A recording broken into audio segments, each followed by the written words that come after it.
Hello, everybody, and welcome back to the Pokemon HeartGold Nuzlocke. I'm your host, Baroque Gaming, and I am joined by Mr. Peter. Hello, hello, and hello. It's been a while. Hello. We've left off here at the Mount Silver Poke. Good God, I can't shake this cough. Oh, that team. Mwah, beautiful team. Mwah, Lovely mwah, team. Love that team. Let's look at it. Uh-huh. We got Best Boy at 63. Oh, yeah, that's right. I was getting some of the younger guys up to...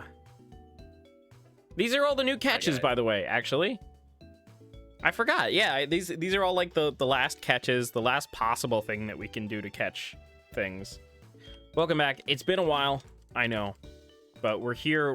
Today's just like, let's grind it out. Let's chill. So we have Best Boy at 63, Kanga 65, Ombre 60, Carillion 65, 65 on Tentafool, and last but not least, 65 on Philippe. So we need to get these boys to 70. Oh, that's right. They're almost all boys. The only person who's not is Kanga. She is the mom of the group. Oh, God. Yeah, that's right. Oh, my gosh. She's the mom of the group. Look at that. Okay, so Carillion, any preference in who you want to train first? I guess Ombre should get the XP share. Yeah. Since he is lagging behind. And he doesn't even have the lagging tail. You just Switch need to items. remember to give him back his glasses. Yeah. We'll give him back. All right, so let us take a minute here to put on some chill tunes so that we can actually like get on with the chill vibes of the stream. Turn up the speed of our spicy console. Ooh, it's so spicy. Get some of that hot one's hot sauce on there. I demand at least habanero. How many Scovilles? Gotta be at least 1 million for me to enjoy it. I don't have a problem. You have a problem. And with that, we found our music. Let's go. Yay!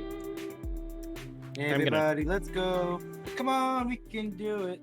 I don't know this song because I didn't listen to Dora as a child. Neither did I. Where are we going? I don't know, Dora. We're going to Mount Silver. Oh, this works with the thing of how she does things, actually. Where are we going? We're going to Mount Silver. Yeah, that's where we're going. And guess what? We're here. We're already here. We don't even need a map. So good. I'm that small child. I want to see what superpower looks like. That's fun. It's like a whole bunch of punching. That's fun. I liked that. But yeah. The only thing we have to be careful with that is it lowers defense, was it? Yeah, it's our like knockout move or yeah. Plus, it eats off his humongous attack stat. Oh yeah. It's humongous, all right. Oh man, look at us! Look at us just playing the Pokemon, just doing the things, getting it done. Look at us taking a wild animal and making it fight for amusement. Peter would be so proud. Oh yeah. And you are proud, so that works out perfectly. Yeah. I'm a proud papa of my boy who is best. Just keep superpowering it until it dies. Thank you. How did the superpower not murder it? It used Endure. Oh. Yeah. I'm looking for a replacement for my earbud. I apparently had lost it at some point. Oh no. And I have, when you buy a new headphones and they give you like all the different sizes. Mm-hmm. So I'm trying to find one that's not too oversized for this earbud. Gotcha. And it's not going too well at the moment, but I think I found one. Yeah, no, it sounds like you might have a little issue there. No, I think we're good. Oh, nice. Issue resolved. Love to see it. See if this one fits in my ear good, though. So, do you have any stories, the interesting stories we might be talking about on this podcast, Chill Vibes let's see. stream / YouTube video? I finally ran my Spartan race. Hey, nice. How was it? It was terrible. I hated every moment of it. Oh, but you did it. Yeah. So, I cannot say where it was without giving away where we live specifically. Gotcha. Is it like north, south, east, or west of us? It was, the sport you really liked in high school and the team you really liked in high school? Sure. or middle school, maybe. Yeah, sure. You know which sport I'm talking about, right? Yup, that's the one. And then if I were to say, what's your favorite team of that sport? Uh-huh. You know their stadium? Oh, yeah, gotcha. Wow. That's where it is. So I ran through that stadium, Mm. and it was cool because like I got to go through the locker room at some point of it, but like I hated it because the way it was set up made it like impossible to like keep a good pace, and everyone cheated. Like if you didn't finish a obstacle correctly because you couldn't, like for example, there's like the monkey bar section that I got 9 out of the 10 bars, and then I couldn't do the last one. Oh no. So I had to jump off, and you have to do 15 burpees. Now, a burpee, for people who don't know, is when you jump in the air, you drop to the ground to do a push-up, you do a push-up, and you come back up and you do it all over again. Specifically for the Spartan race, the legal one is you have to push up all the way until your chest meets the ground. Like you're basically like going all the way down in that push-up and then all the way back up. Gotcha. No one did that. No single person I saw do that. So I was there doing all 15 of my burpees, and I saw people do like 3 of them and then go, or I saw people do like half burpees and go, and and like no one did 15. No one like did any of that. So I felt really disheartened as I'm going through this entire 5K, and I'm doing pretty well on time. I felt like my pace was pretty good, and I was doing pretty okay for some of the obstacles. I got through a lot of them when I was not expecting to. And then like I get to an obstacle, it was really hard, and I'm like, oh man. And then all of a sudden, the 2 girls and guy behind me that I've been keeping pace in front of suddenly gets in front of me, and I don't know what to say this other than sound like an asshole. Like they were clearly not in as good shape as me, and all of a sudden they're blowing past this huge obstacle that I had a lot of trouble on. And I mean, I wasn't there, so I wouldn't know. And then I turn around and I look at people failing and then just running past without doing their burpees. So like I lost placements because of that, like a lot of placements because of that. In the end, like, oh, go ahead. Is this event like not supervised that well, or? I thought it was. Like I've always had the Spartan race as what I understood to be like the gold standard of these obstacle races that you do. But it didn't seem like it. Like for example, there was a section where I accidentally picked up the women's weight and did the exercise because nothing was labeled. Nothing. Oh, lovely. So like if there was like instructions, like I had like music in, like other people had music in, and there's like no like signage that would tell you what you're supposed to do with the equipment when you were there. So I would have to like stop everything, pull out my earbuds, like with my sweaty, dirty hands, hope I did not drop my earbuds. Oh, geez. And ask them like what to do, and they would like look at you like with a glazed over look because they've been there all day because there's a bunch of different heats, and like you're timed and every second counts, and I'm trying to figure out, like, what am I doing? How many? What is this? What? Tell me. Come on. And they won't tell you, and so they finally get the answer, and you run over to your spot and you do as quickly as possible, and then you run. And because of the arena, like there wasn't like places you could pass. It's not like once you were behind someone, you were like behind someone. You couldn't go anywhere. Gotcha. So I was really pissed off because nothing was labeled. I was trying to keep pace for myself, and I couldn't pass anyone. And then when I failed, I felt bad, and then I saw people cheat, and I would feel worse. And then like I got my final time, and it was not as good as I was expecting it to be, but again, there's all those slowdowns. And like another buddy of mine went, and he got about the same time as me, so I felt better to know I wasn't like this outlier where like you got shafted. But I did not have a good time.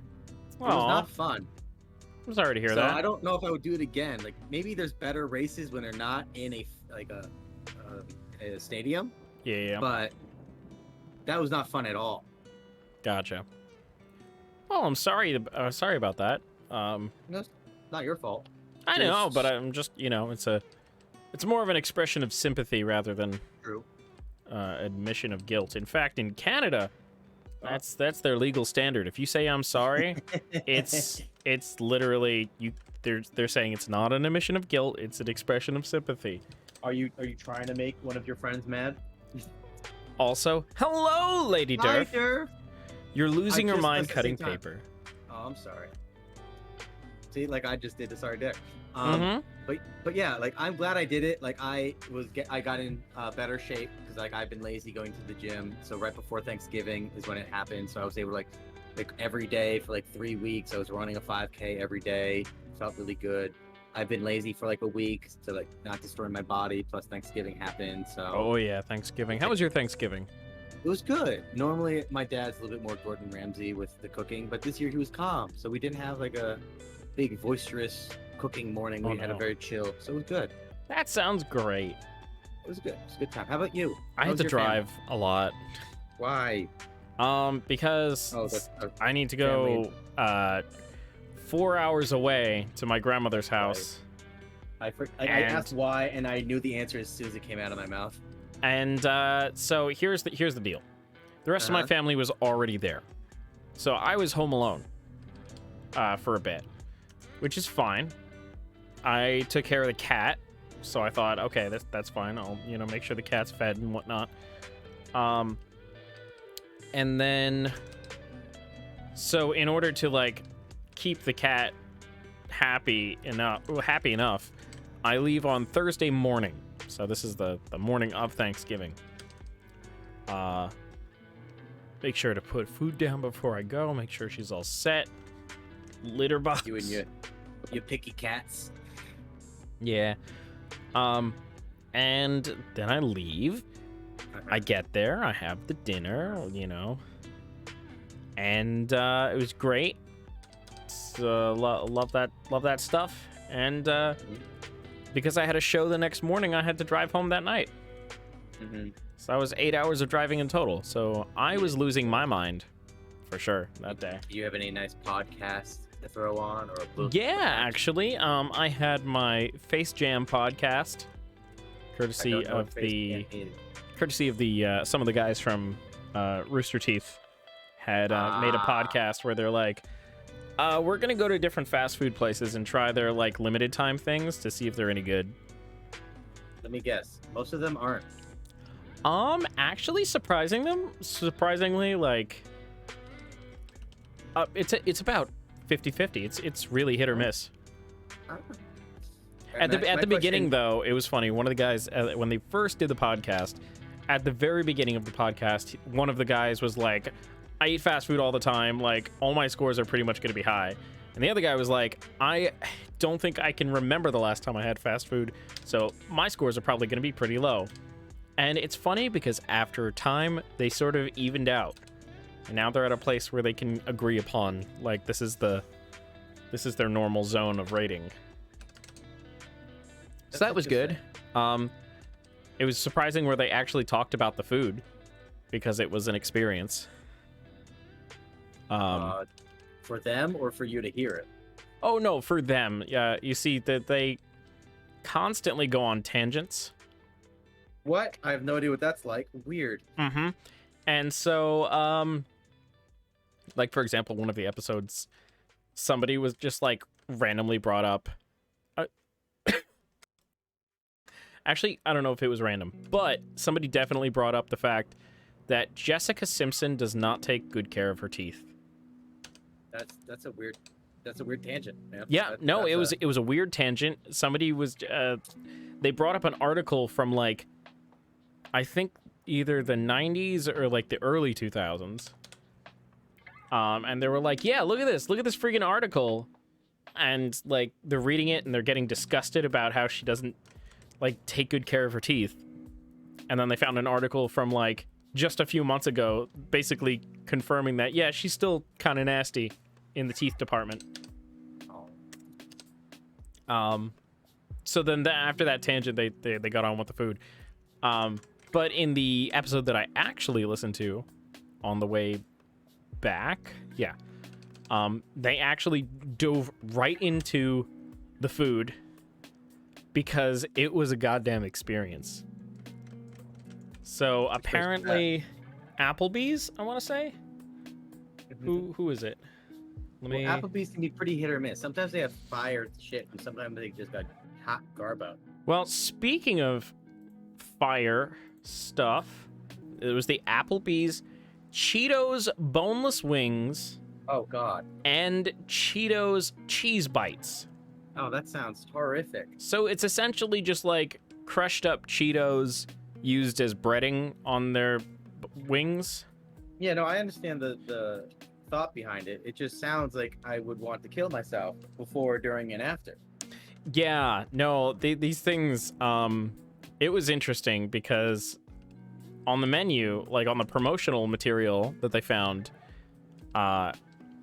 they had like regular, and they also had flamin' hot. And so they were like, well, absolutely, we're going to get the flamin' hot. That's fantastic. But like, we'll get both, just out of, got to have like a baseline. Mm-hmm. You like And- the baseline, but hated the flaming hot?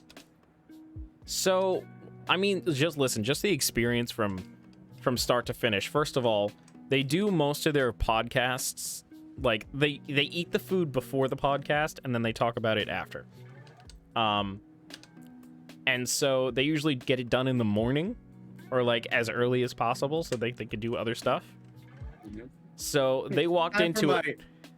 7 a.m. Applebee's for my No, Cheeto. basically they walked in at like either 11 or 11:30 a.m. They were like, first of all, the first thing that like caught us off guard was there was absolutely not a single soul in the restaurant. Oh, yeah. And it's just like, that was unsettling. And they tried to order the food and they were like, listen, we want 4 orders of the Cheetos boneless wings, 2 of them regular, 2 of them hot and, flaming hot. Yeah. Then they want 4 orders of the Cheetos cheese bites. That is because there are 4 people and they got to each have their own plate. And the same thing, 2 regular, 2 flaming hot. Waitress had no idea what was being said. She must have been like either hungover or just not with it, because Yeah. That all sounds she on said brand. was got it and walked away. So they both turned to each other and immediately were just like, all right, what are the chances that she comes back with the wrong food? Or just like 100%. She got none of that. Not but like 2 minutes later, some other guy comes out from the kitchen, assumedly the cook, to tell them that they don't have any of the regular, they only have flamin' hot. And then he starts to go into like a conversation. He's the kind of person that you that wants a conversation but can't read the room if you don't want a conversation. What? So he Stop just talking about me. Just say that they went and saw me. No, but like, so this guy starts up a conversation about how the trucks are never on time and sometimes they have the wrong thing, and they're just sitting there going, are you gonna cook our food or what? It's just like, you're not the waitress, you're not the manager, you're clearly someone from the kitchen. Like, can we please get our food and leave? Okay, now, grapefruit or plum? I've only had grapefruit and I wasn't a fan, so let's go with plum. Also, what am I choosing between and why? Soju flavor that I'm having. Oh yes, that's right. Oh, then You said plum, right? Yeah, I did say plum, but now that I know what it is, I don't know. All right, grapefruit. All right, you're wavering. I'm gonna go do the grapefruit. Okay, go with grapefruit. Go with God, my friend. Okay, so But yeah, so I'm sorry. Go ahead. no, keep going with your story. Was that the end No, of it? Was that the crazy? No, just like things just kept happening, like one after the other, in this episode. Oh, this is good. It was a good episode. It was, I liked it a lot. Nice. Good story, That's good sweet. times. And then at the end, it was just Is this a playlist we're trusting? Trust is a strong word. this is a singular YouTube video that Labels. claims to be safe. Not to be DMs. Just hopping on for 3.2 seconds. Yo, hype gal, what's going on? Yo! Not much. That brand that I work for, yeah, it's still happening. Nice. It's a great time. It's a great time. Nice. Which I want to ask where are you, but I don't want to ask if you're uncomfortable or cannot say. I physically in this domain cannot say, but I can say in other forms of communication. Gotcha. Okay, cool. Gotcha. So I just wanted to hop on for a quick sec. We're doing great. You're doing a great job. Thank you. You're doing a great job. You're killing it down there. Thanks so much. I'm killing it. You're gonna come back up here, and we're all gonna get drunk. And it's gonna be great. Oh. I will in a week. Let me know. I'm already halfway there. Awesome. I'm so proud. All right. That's all I wanted to say. All the fun things. Best of luck. Do all the good things. For checking in. Oh yeah. All right. Thanks for coming, stopping by. Bye. Oh, I'm at still by again. When are you stopping streaming? Anywhere between 11 and 12. Probably 11. Oh, I will be wow. still hanging out. All right. Cool. Adios, friend. Cool. See ya. Bye for now. Yeah. Bye for now. At no 11? hype Wow, train. you checking out early, my guy. Well, I mean, I do have to get up. What's that? You're gonna extend it to 12? I mean, I could. Remember, I'm gonna be getting up at like 7:30, and I want to be asleep for 8 of those hours. You can sleepwalk for half an hour. It's fine. No. Yeah. We love you, hype gal. Keep up the good work. Much love. In fact, can I do a thing? Can I? What do you mean do a thing? Just want to like spam and heart emojis for hype gal in the chat. Bam. There you go. Hearts. And they purple. Purple.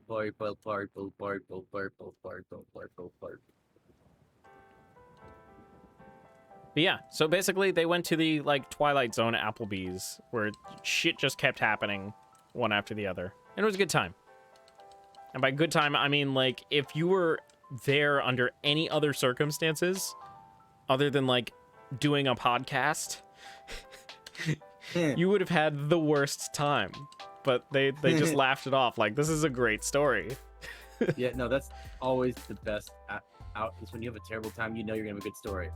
Which was in fact what happened to me earlier today. I was telling my coworker, and she like was horrified. Like, that sounds terrible. I'm like, yeah, but I've just been able to tell you this story for like the last half hour, so I'll take it. Mm-hmm. Wait, I have a bit badge. Maybe. Did you give any bits?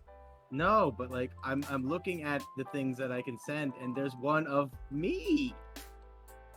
Baroque 1 Peter or Baroque 1 Peter. I didn't know that. What? Is there? If you go under your emotes,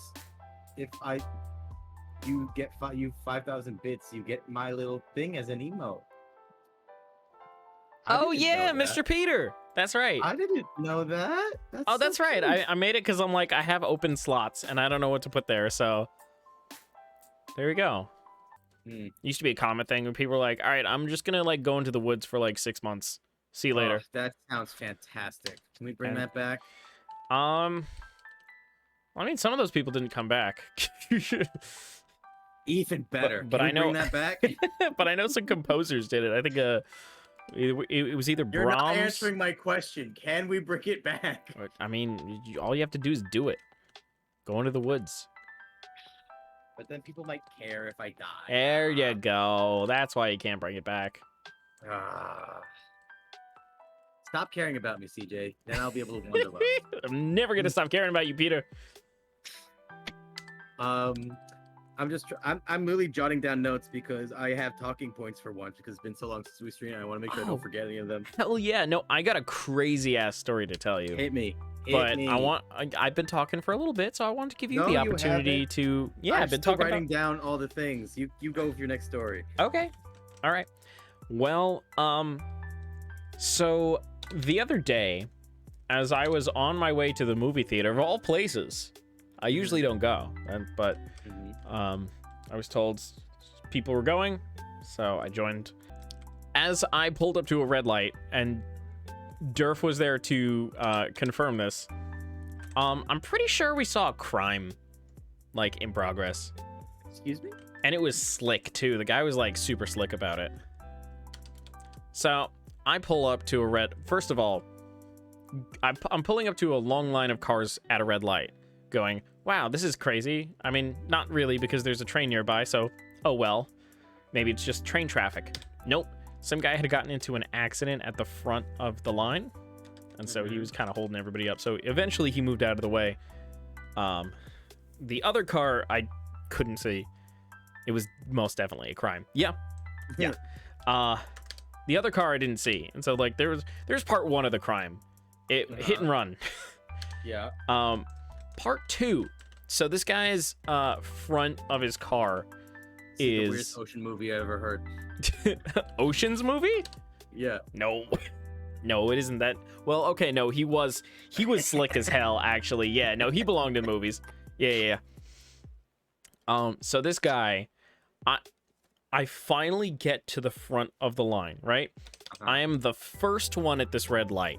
So I have the best view to see this guy go from being in his car, stepping out of his door, going to the back of his car, with his bare hands, mind you, rips off his back license plate, and then puts on a completely different license plate.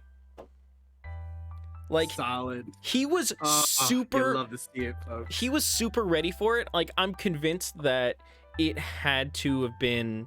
Oh, that's not the first time that's happened, my friend. No, he was ready for it. Let me tell you, he was not only ready, but I'm pretty sure his license plate was like held on by magnets or something. Like, he did bend the plate as he was pulling it off. But he did it so nonchalantly too. He was just walked up to the back, pulled it off, tucked it under his arm, put the new one on, and as soon as the new one went on, the cop that had just pulled over had walked up to him. So he had it like tucked under his arm so he couldn't see, and he's already distracting him about like, hey, look over that way. The driver who hit me in the hit and run went that way. Soon as he did, the guy like walks, over while he's talking and then stashes it in his car. Like, unbelievable. I was blown away that this was unfolding right in front of me. That's amazing. But it's like one of the easiest ways to get away with a crime. It probably it was probably an out of state, right? It was probably an out of state. He had 2 New York license plates, 2 completely different New York plates. You have given away our state once again. What have you done? The whole state. Oh wow, we live in a state of how many millions of people? It's fine. Okay, all right. But like, one was the orange and blue one, and one was like the new one. Completely different numbers. Like, what bullshit? Well, maybe he's known to have done bad things on one, and that's his backup. But like, you see that's like been an old thing in movies. Like, they do that in spy movies all the time. Like, yeah, but usually it's like, I mean, then again, spy movies can be extra high tech and extra unreal. But like, usually it's like press a button and the plate swaps. But to see this guy just come up to the back of his car and rip off a plate with a bare hand and replace it, and just like, covert on a budget, my friend. Covert on a budget. He was so slick about it too. I hope they found the license plate. I don't think they did. Look, man, getting away with shit is 90% like attitude and like how you hold yourself in that situation. My buddy works in like infrastructure, where he helps build roads. Nice. He lets me know, I was like, I can get into just about anywhere because I have the clipboard, and I have the hard hat, and I have the orange blazing vest, safety vest. If I ever need to go find a bathroom wherever, I just walk with purpose to wherever I need to go, and I never get stopped. Yeah, walk with purpose. It's easier because he has all those things, but even without all those things, man, as long as you act like you should, you can get away with a lot. Dude, that is like the entire plot of Catch Me If You Can. Oh yeah. Oh, I love that movie. The movie's good. Actually, the movie's great. The actor is fantastic. Musical is okay. Oh, I was gonna say the music in the movie is top notch. I thought you were about to hit on the movie music. No, I was gonna be real mad. The musical. I was gonna be real mad. God, why? Now, granted, when it was done, like, I don't know if it was on Broadway or the West End, but like when it was done super professionally, it looked good. Like it was So good. enjoyable. I would have said this is a good show. But then I saw it at a local theater and I was just like, holy crap. Like I'm glad that they nailed the guy playing Leonardo DiCaprio's role looked like Leonardo DiCaprio. Like it was great. I was like, whoa, that's crazy. Did he have the best singing voice? It's debatable. I'm biased because I also tried out for that part. But then again, I don't look like Leonardo DiCaprio. So like I get it. But you sing better than Leonardo DiCaprio. Probably. I mean, I'm classically trained and I don't think he is. Just saying. That's right. We throw shots here at Leo DiCaprio. Exactly. Here on Baroque Gaming. Canonically, Come at me, Oscar-winning actor Leonardo DiCaprio. this is all in good fun. We love you, Leo. Yeah, of course. Love your work. At Also, least I do. have you been in a movie since you won an Oscar? I don't know. Yes, he has. I couldn't It tell it to you, seems but I like know he has. dropped off the face of the earth as soon as he got his Oscar, though. No, he has not. Not like the face of the earth, like off the grid, as like one of our friends did with us, but like pretty darn close. Like he was in blockbuster movie after blockbuster movie until he got it, and then it was So just like, he's- all right, I'm done. I'm just gonna like chill. I'm gonna coast from here on out. Okay, so first of all, he was in Once Upon a Time in Hollywood. So Yeah, but that's a Tarantino film. Of course he's gonna do a Tarantino film. yeah, that's my point, though. So he's been in a couple things. There's something apparently maybe came out already called Don't Look Up. Never heard of it. He's in like 4 movies in 22 to 23, like 2022 to 23. Welcome Back Future, Grant, TV miniseries, documentary. He was a senior soldier. Little Dicky Earth in a music video. Apparently his voice is in Little Dicky Earth. As like, what? Excuse me? Wait, what? That is weird. What is this? I don't know. Couldn't tell you. We're one away from the funny number. So like, you know who Little Dicky is, right? He's a comedy rapper. Yeah, he's the one that like the TikTok audio went viral, and he was like, "This bitch don't know about Pangea. Brain, leave it alone." BYD Build Your Dream short video. BYD Make History. The Revenant. But that's where he got the. The Revenant was what he got the Oscar for, right? So when did that come out? He hasn't 2015. 2015. So he hasn't been in anything really big since Once Upon a Time in Hollywood. But dude, Once Upon a Time in Hollywood is so cool. I know. I gotta see it eventually. It's on my list. And like, they can't be like in a huge movie every goddamn like year. I mean, Like, he's been in before so the much Revenant. stuff. Hold on. Before the Revenant, like. No, he was in like Inception was 2010. Wolf of Wall Street was 2013. It's not like he had a huge banger every single year. There's years in between.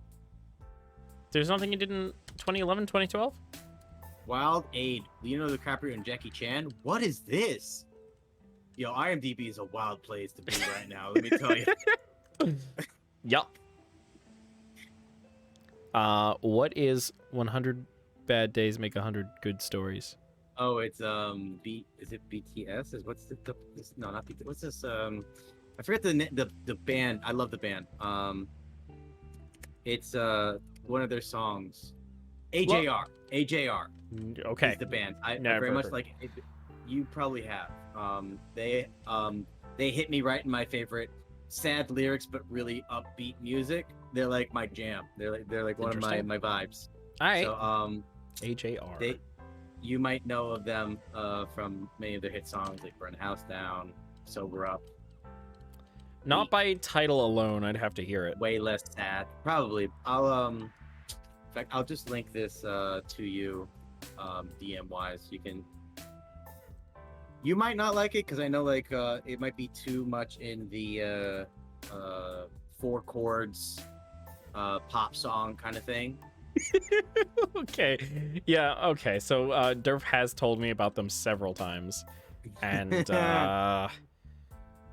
yeah, no, because I looked at the name and I'm like, wait a minute, I know somebody with those initials. Like, those 3 letters as their full name initials. Ooh, they're gonna be in New York next year in May. I in May? kind of want to go see them now. Ooh. Well, Ooh. once I stop having amnesia and remember who they are, I might go with you.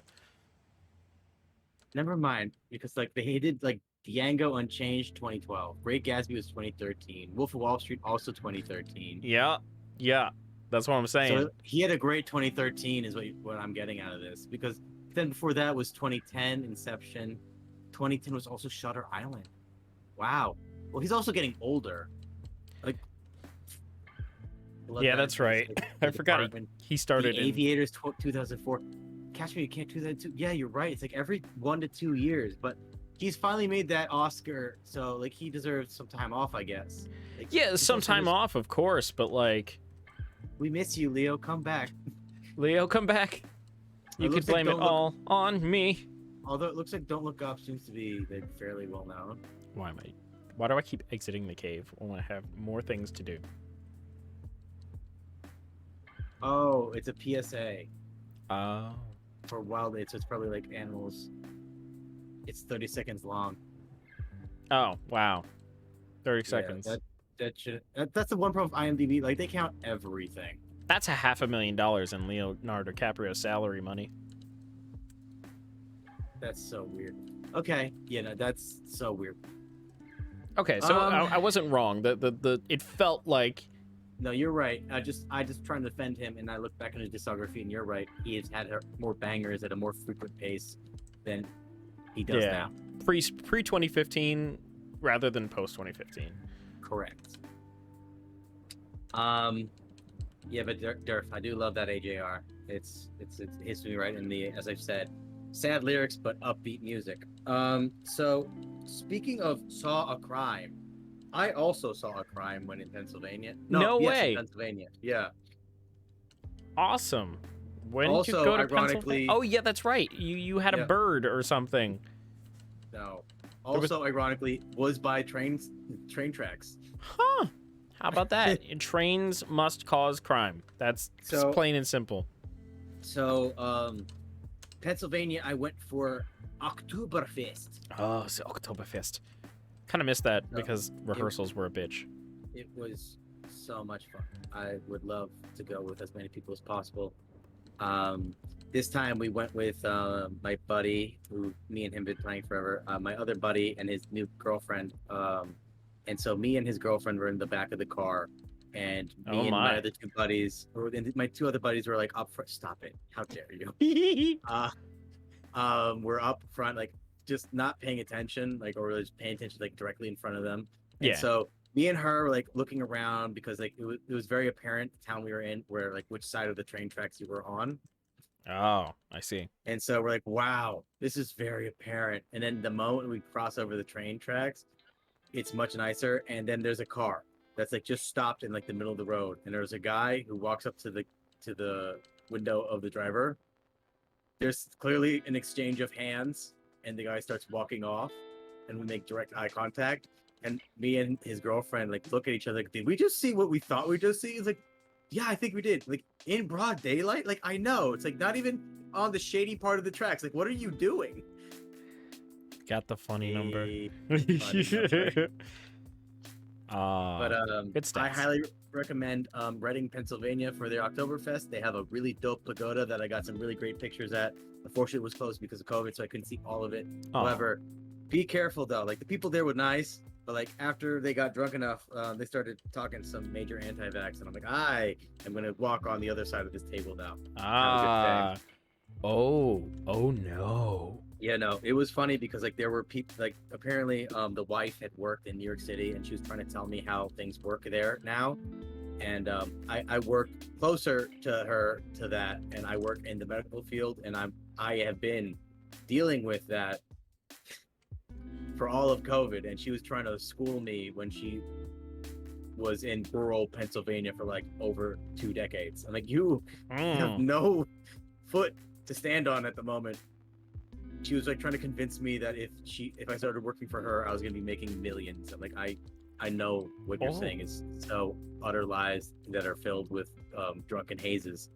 It Mhm. was funny because his husband wanted me to come on their podcast that has not existed yet, but they already have merch for. You gotta start early? I guess. I don't know. So it was so strange, so absolutely strange. Because like I've had failed podcast attempts, and I at one point like mentioned it to him, and he like latched onto that with dear life. Like he was like, "Oh, you should move out here. This part of the town is great." Like, are you part of like the town developing board? Like, what's going on? Oh no, he's part of the town cult. That's how they get you. Move to the town, it's great. Well, you know, you can sleep in It my was- place. Also drink this Kool-Aid. Don't worry about it. It was so strange though. They were so cool for like 2.5 hours, and then out of nowhere, like, apparently I passed their quote unquote cool check, and they decided to unload far too much. I'm like, Oh, no. oh no. But I thought I told you about that trip more. No, not really. Oh well, it was really fantastic. I had found a boot. Hey, like an honest to God boot. Yeah, a Das Boot. Das Boot. The beer was fantastic. It's the first time I ever got drunk on beer because, man, everyone always told me how good German beer was, and I know how good German beer can be. But I know a couple years ago, as a present for I forgot what holiday or my birthday or whatever.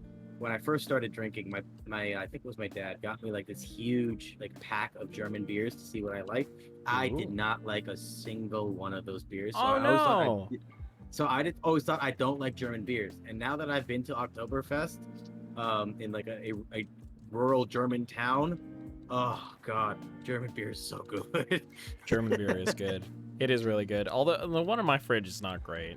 Like, Yeah, that's the problem. It's hit It's or miss. okay. It's either fantastic or like I don't. do you have like a favorite? Like, I know this one is great, or a couple of them that are really good. I got too drunk to remember. Oh no, I would have been writing that shit down. I could just tell you like, you go up to bartender who like they're clearly like culturally German and clearly they volunteered or like are part of like the beer distribution, so they are like passionate about it. Yeah, And yeah. you just go up and you ask them like, so which one's the best?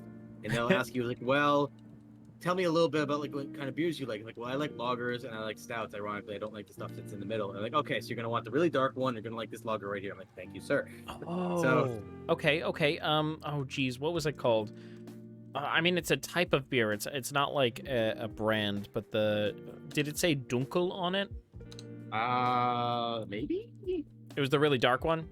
Du- Dunkel, Dunkel. like Oh, D-U-N. I just googled it. It looks like a dunkel. It was definitely that dark. In Yeah. fact, I have a picture of it. That's what I'm saying. Do you have like a picture? Like, And it's direct- I was drinking out of my boot because you wanted to buy a boot or a stein because they filled your glass up with more beer for cheaper. Ooh. Here. I'm going to send this to you via text. Absolutely, I'd love that. So there you go. 'cause, wait, did you go to me? Did you go with me to the German place, like the Of German course. restaurant? But when you were there, did you try the grapefruit beer, the Schieferhofer? I feel like I did. Maybe not with you, but during like some time in the future. Okay, because that's pretty good. It's not my favorite beer. I'm not like a fruity, like super fruit kind of beer kind of guy. It's so funny. I keep saying it because it shocks me the evolution of how you've liked alcohol through the years. It's just fascinating. Yeah. I'm so proud of you. Yeah. That Okay, and the text should have gone through, so at any point you can refer to that. I will do so. It did. How about that? So I was wearing my Gov Ball merch. That's the boot that I found. So instead of paying like $30 for it, I just found one that no one claimed. Like, it's great.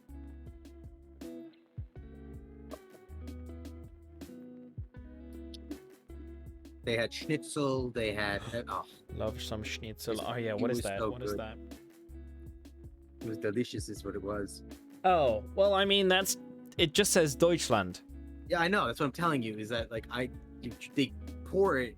It's all on tap. Gotcha. So I'm just telling you, it looks as dark as what you have mentioned. To me. Yeah. That's probably a dunkel. Dunkel Smurfs and Incorporated. Sure. Oh, come on, you knew Phineas and Ferb, even if it was a little bit. I know the memes through All right. TikTok. All right. And I could do a decent impression. Maybe not when I have a cough that's like lingering around every sentence. Yeah, but still. But yeah, Pennsylvania was great. Nice. The Airbnb we had was like this old Victorian era house. It had like Ooh. old dumbwaiters and like a laundry chute in it. It was Oh. very, very cool. I really enjoyed my time in Pennsylvania, even though it was very short. The only thing that I regret is that I wanted to go to Amish country for their delicious, delicious homemade food.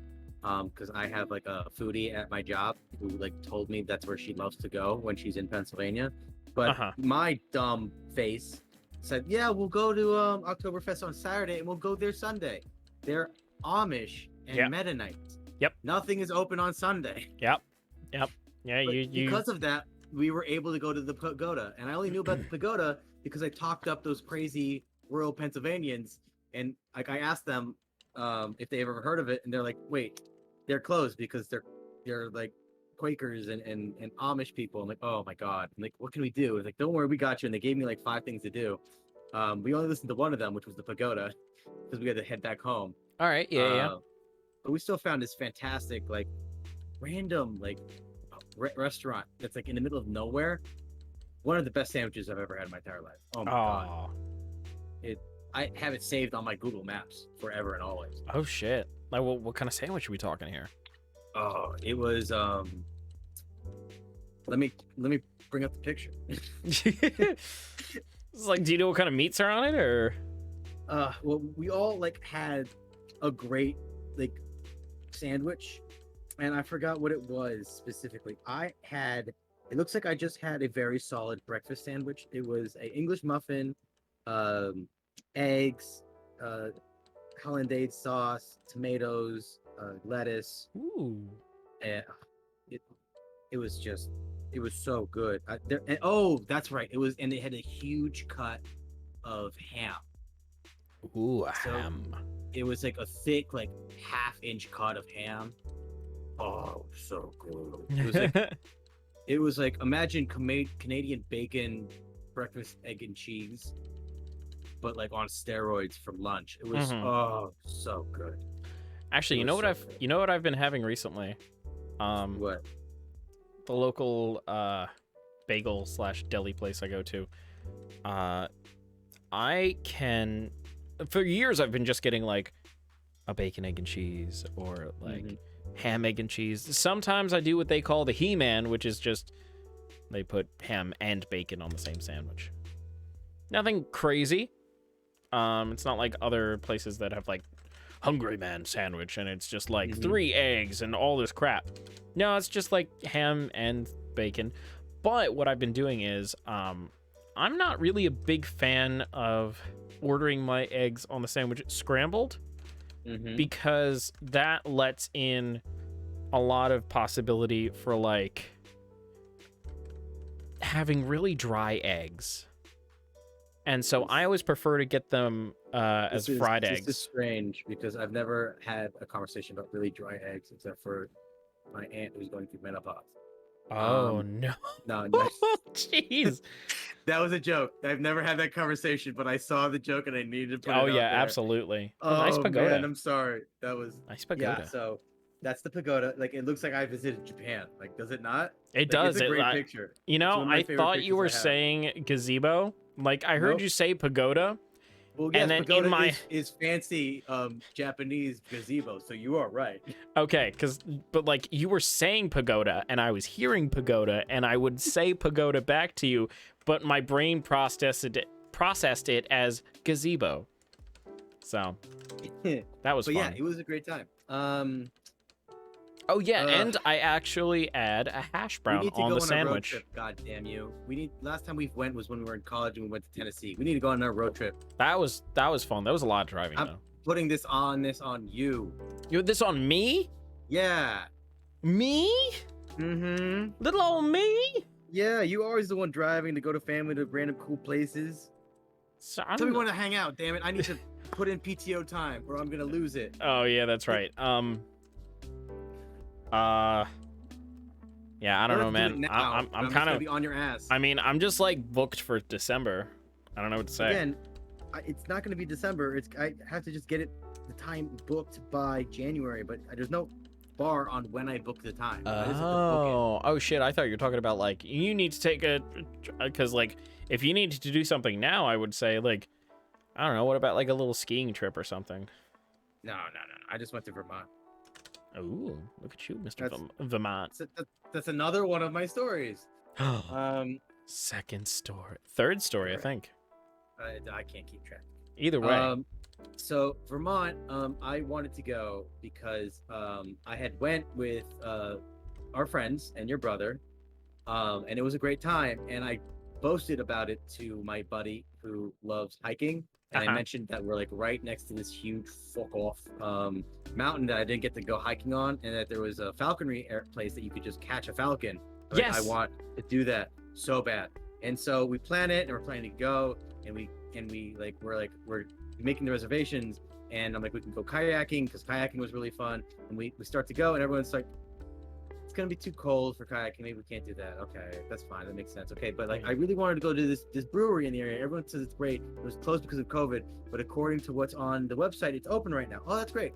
And then like the moment that we start calling places, like a week and a half before, to make sure we can get the reservations, everyone and their mother is in the middle of transitioning for the seasons. So although we have booked the time in our calendar and we're all ready to go, and I have the Airbnb booked and everyone's good, all the places that I wanted to go on this trip, except this mountain, are now closed. Ooh. And now I'm going to have a third trip to Vermont at some point after winter to make sure I can catch those birds and go drink that beer. Oh man, I thought you had caught a falcon. That's what I was saying about the birds earlier. It was like, right. I knew there was something with a bird that you were doing. So now it's still a dream that's out there in the world. And also awesome. Oh, February ski trip. Nice. You know, I've never been skiing or snowboarding. It is fun. I went skiing once. I enjoyed it. I was able to go like down one beginner ramp without falling, and I called it a win. However, nice. Ironically, I also have a story around that. The rest of that trip was terrible. Oh no! Wait, why was it so bad? What happened? So I've told you this, and I might have said it. I've said it probably here before in the past, but I'll bring it up again. Go ahead. So it was me, my buddy, my other buddy, and his girlfriend. These are all different friends. Not all of them, but like this is a different buddy and a different girlfriend. Okay, completely different. Got it. Yeah, basically. There's one person of overlap, but for the purpose of this story, it's not the same girlfriend that I'm talking about. Gotcha. So, okay. Like, we want to go skiing. I'm gonna be going with my friends. Mm-hmm. You want to come? I love you guys, please. And she was always very good at gassing us up and giving us compliments and wanting to hang out with us. We always said yes when we could. And we've never been skiing. I've always wanted to go skiing. My buddy always wanted to try snowboarding because he longboarded in college. We're like, yes, absolutely, we'll go. Okay. It was supposed to be like a sort of Christmassy trip because it was in December. Rented out an entire cabin. We all everything worked. Everything made sense. Everyone agreed. So we get there, and it's like a bunch of driving, and like we're so tired. We finally get in, and so like it has everything. It has like a pool table. It has a hot tub. It has like a bunch of separate rooms. It has a good view. Like, does it have a sauna? It's picturesque. No, it has a hot tub. Okay. Like, I didn't know if it had, like, one of those saunas you sit in and just, like, sweat. Oh, no. That would have been even crazier. That sounds like very Norwegian or like, Nordic in general. Yeah. So I'm hyped. I'm going to have fun. Let's do this. I walk in the door. Everyone goes silent. Everyone looking at me. Like, what the hell did I do? Everyone starts turning to this one girl in the room. She's, like, standing 2 feet away from me. I turn to her. And like, she's staring daggers into me. I'm like, did I do something wrong? And then all of a sudden, everyone like freaks out a little bit. It's like, wait, you're not Greg. I'm like, no. It's like, you look exactly like my ex-boyfriend. I'm like, oh God. Oh no. So this entire group hates this girl's ex-boyfriend. And I look exactly like him, and I have to be stuck in a room with these people for the next 3 days. I mean, you didn't know him well fucking enough, damn it. obviously, to like Yes. say I'm not Greg. Oh Well- man, like could they not get past it or like? No. Well, because of several things that happened. So like as like the night went on, like and we started to drink and we started to cook, I was helping them cook. And so I was next to one of the guy's girlfriends. And that should not be an issue because I'm peeling goddamn potatoes. I'm not doing anything. I'm not trying anything. She's a little bit more drunk than me. She stumbles and I catch her. Therefore, the guy thinks I'm out hitting on his girl and he attacks me from behind. Like legitimately attacks you. And legitimately attacks me from behind. Like, why you coming with my girl? So I'm like on the floor, getting up, trying to explain to him like, I'm fine. You're drunk, and she's fine. She fell down. My buddy comes in, slams against the wall, and they start having an altercation. And I'm just like, I'm like one of the most sober people here right now. I'm gonna go downstairs and I'm going to sleep because I do not want to be part of any of this. This night has been terrible. I just wanted to eat my Chinese food that I brought. Because I actually prepared my food. Everyone's like preparing their food while they're there. I'm the only person who like cooked it beforehand, so I just need to heat it up in the oven. But I'm gonna come back in 2 hours when hopefully this is blown over. I fall asleep. I'm tired. I wake up to his friends trying to apologize for him, saying how he's not normally like this. You have to believe us. You gotta not put it past him. And I'm like still half drunk. Because at that point, the alcohol has worked into my system. I am pissed because these random people I don't know have come into my room and woken me up at some dead time of the night. I asked them if there's any food left. They said they've eaten basically all of it. So now I'm hungry, awake, drunk, annoyed. And Wow, this so was and the Yeah. the next day I get up to go skiing and he never apologizes. The Oh. entire trip. Oh my god. And all they do is shit on like the guy I look like. Meanwhile, for whatever weird reason, the last night we're there, that same girl who we found out is a kleptomaniac. Oh Because no. like when you meet a person and you try to like say there's some cool like things about myself or like little idiosyncrasies like to try like to break ice. Uh-huh. And so like my buddy says, "Oh, I like to go hiking," and then she comes out with, "I'm a kleptomaniac," unprompted. Wow. Unsolicited. That is. And she decides like, so she's like, it's too noisy upstairs and like they're being noisy near my room. I can't go to sleep. Do you mind if I sleep here with you guys because there's an extra bed? I'm like, yeah, that's fine. Really weird, but that's fine. No. And so we look at each other and we start like zipping up all our bags, Yeah. putting it under our beds. Like you go like full like this is now a hostel where anybody Yeah. can take your shit. Exactly. So we go to bed, we wake up, we put up like early alarms, make sure we get up before her. We like check all our shit. We leave, we help clean up. And again, because I'm one of the less drunk people there, like I am clearly doing more work than everybody else. I didn't cook and yet I'm washing dishes. I didn't get it was just and the best part was we were invited and there was supposed to be a white elephant. But because we didn't have iPhones, the text did come through us and no one noticed. So everyone is exchanging gifts and they're looking at us and they're like, "Where's your gifts?" Like, "What do you mean, where's our gifts?" Like, "You were on the text." Like, "No, we weren't." And it takes everyone there collectively at that moment to realize we were not on to buy a $20 or less gift for the group.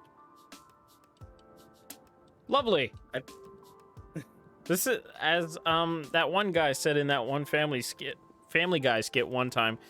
This is a terrible vacation. Yeah. Oh my god, it was one thing after the other. It was Wow, so you bad. need better I was, like- people to I travel was like with. in my head, and when I got too drunk, I was like even more in my head. So I had to like separate myself again because I couldn't handle all the craziness. Like I'd done nothing wrong, and yet everyone hates me here. I went to bed again. They woke me up at like 3 a.m. to play pool with me because my brothers were trying to make sure I had a good time. Like, you guys are trying so hard, but I just want to sleep right now. Yeah. So I hated that very, very much. And the only good picture of me of that entire weekend was of the girl who hated me when she took the picture. And because she hated me, I didn't find out she had it until someone I knew stole it off Instagram for me because they followed each Wow. other because they were able to connect more. I'm getting heated from telling the story. Yeah, absolutely. Also, Durf has said, the only thing that's rough is that I'm going to have to take my own car so I can drive back for something I planned months ago. For that ski trip? Okay. Yeah, because then you have to take you have to take two separate cars. That kind of stinks. Just like... Let's see. No, go on. I'm sorry, I didn't mean to cut you off. No, I didn't. I really didn't have anything other to say. Oh. But yeah, that's like a sitcom shit, Peter. That is. Yeah, it really is. I have a bunch of stories like that. That's one of the worst ones. In comes Peter. Oh no, it's Greg. The return of Greg. Let's see. All right, I have all my talking points up, but I've been talking for like 20 minutes. You gotta go. You gotta hit me. With Oh man. Oh, I wish I had some stuff. I can like. Probably shouldn't talk about work stuff. No, let's not do that. That's kind of all I've been doing. I've just been working at the theater. Let's see. Sometimes the building has heat, and other times it doesn't. So that's a thing. That's terrible. Yeah, no, I'm pretty sure it's the reason why I have this cough in the first place. Oh, I'm sorry, buddy. How's everything going? How many more shows do you have for both of the shows you're currently in? It's actually just the one show now. Yeah, no, we closed the other two shows in, I think, well, we definitely closed one in late October. Yeah, no, we closed both in October, and I've just been rehearsing in November. Okay, I was about to say, like, I've missed a new show you're in and didn't know? No, it's not a new show. It's the same one. It's the Christmas one. Have I seen that one? Or is that No, one for... you have not seen it. It's a children's theater show at the better theater that I'm at. And then the one that pays more, but the one that pays more also like has. That's where we got the Marinara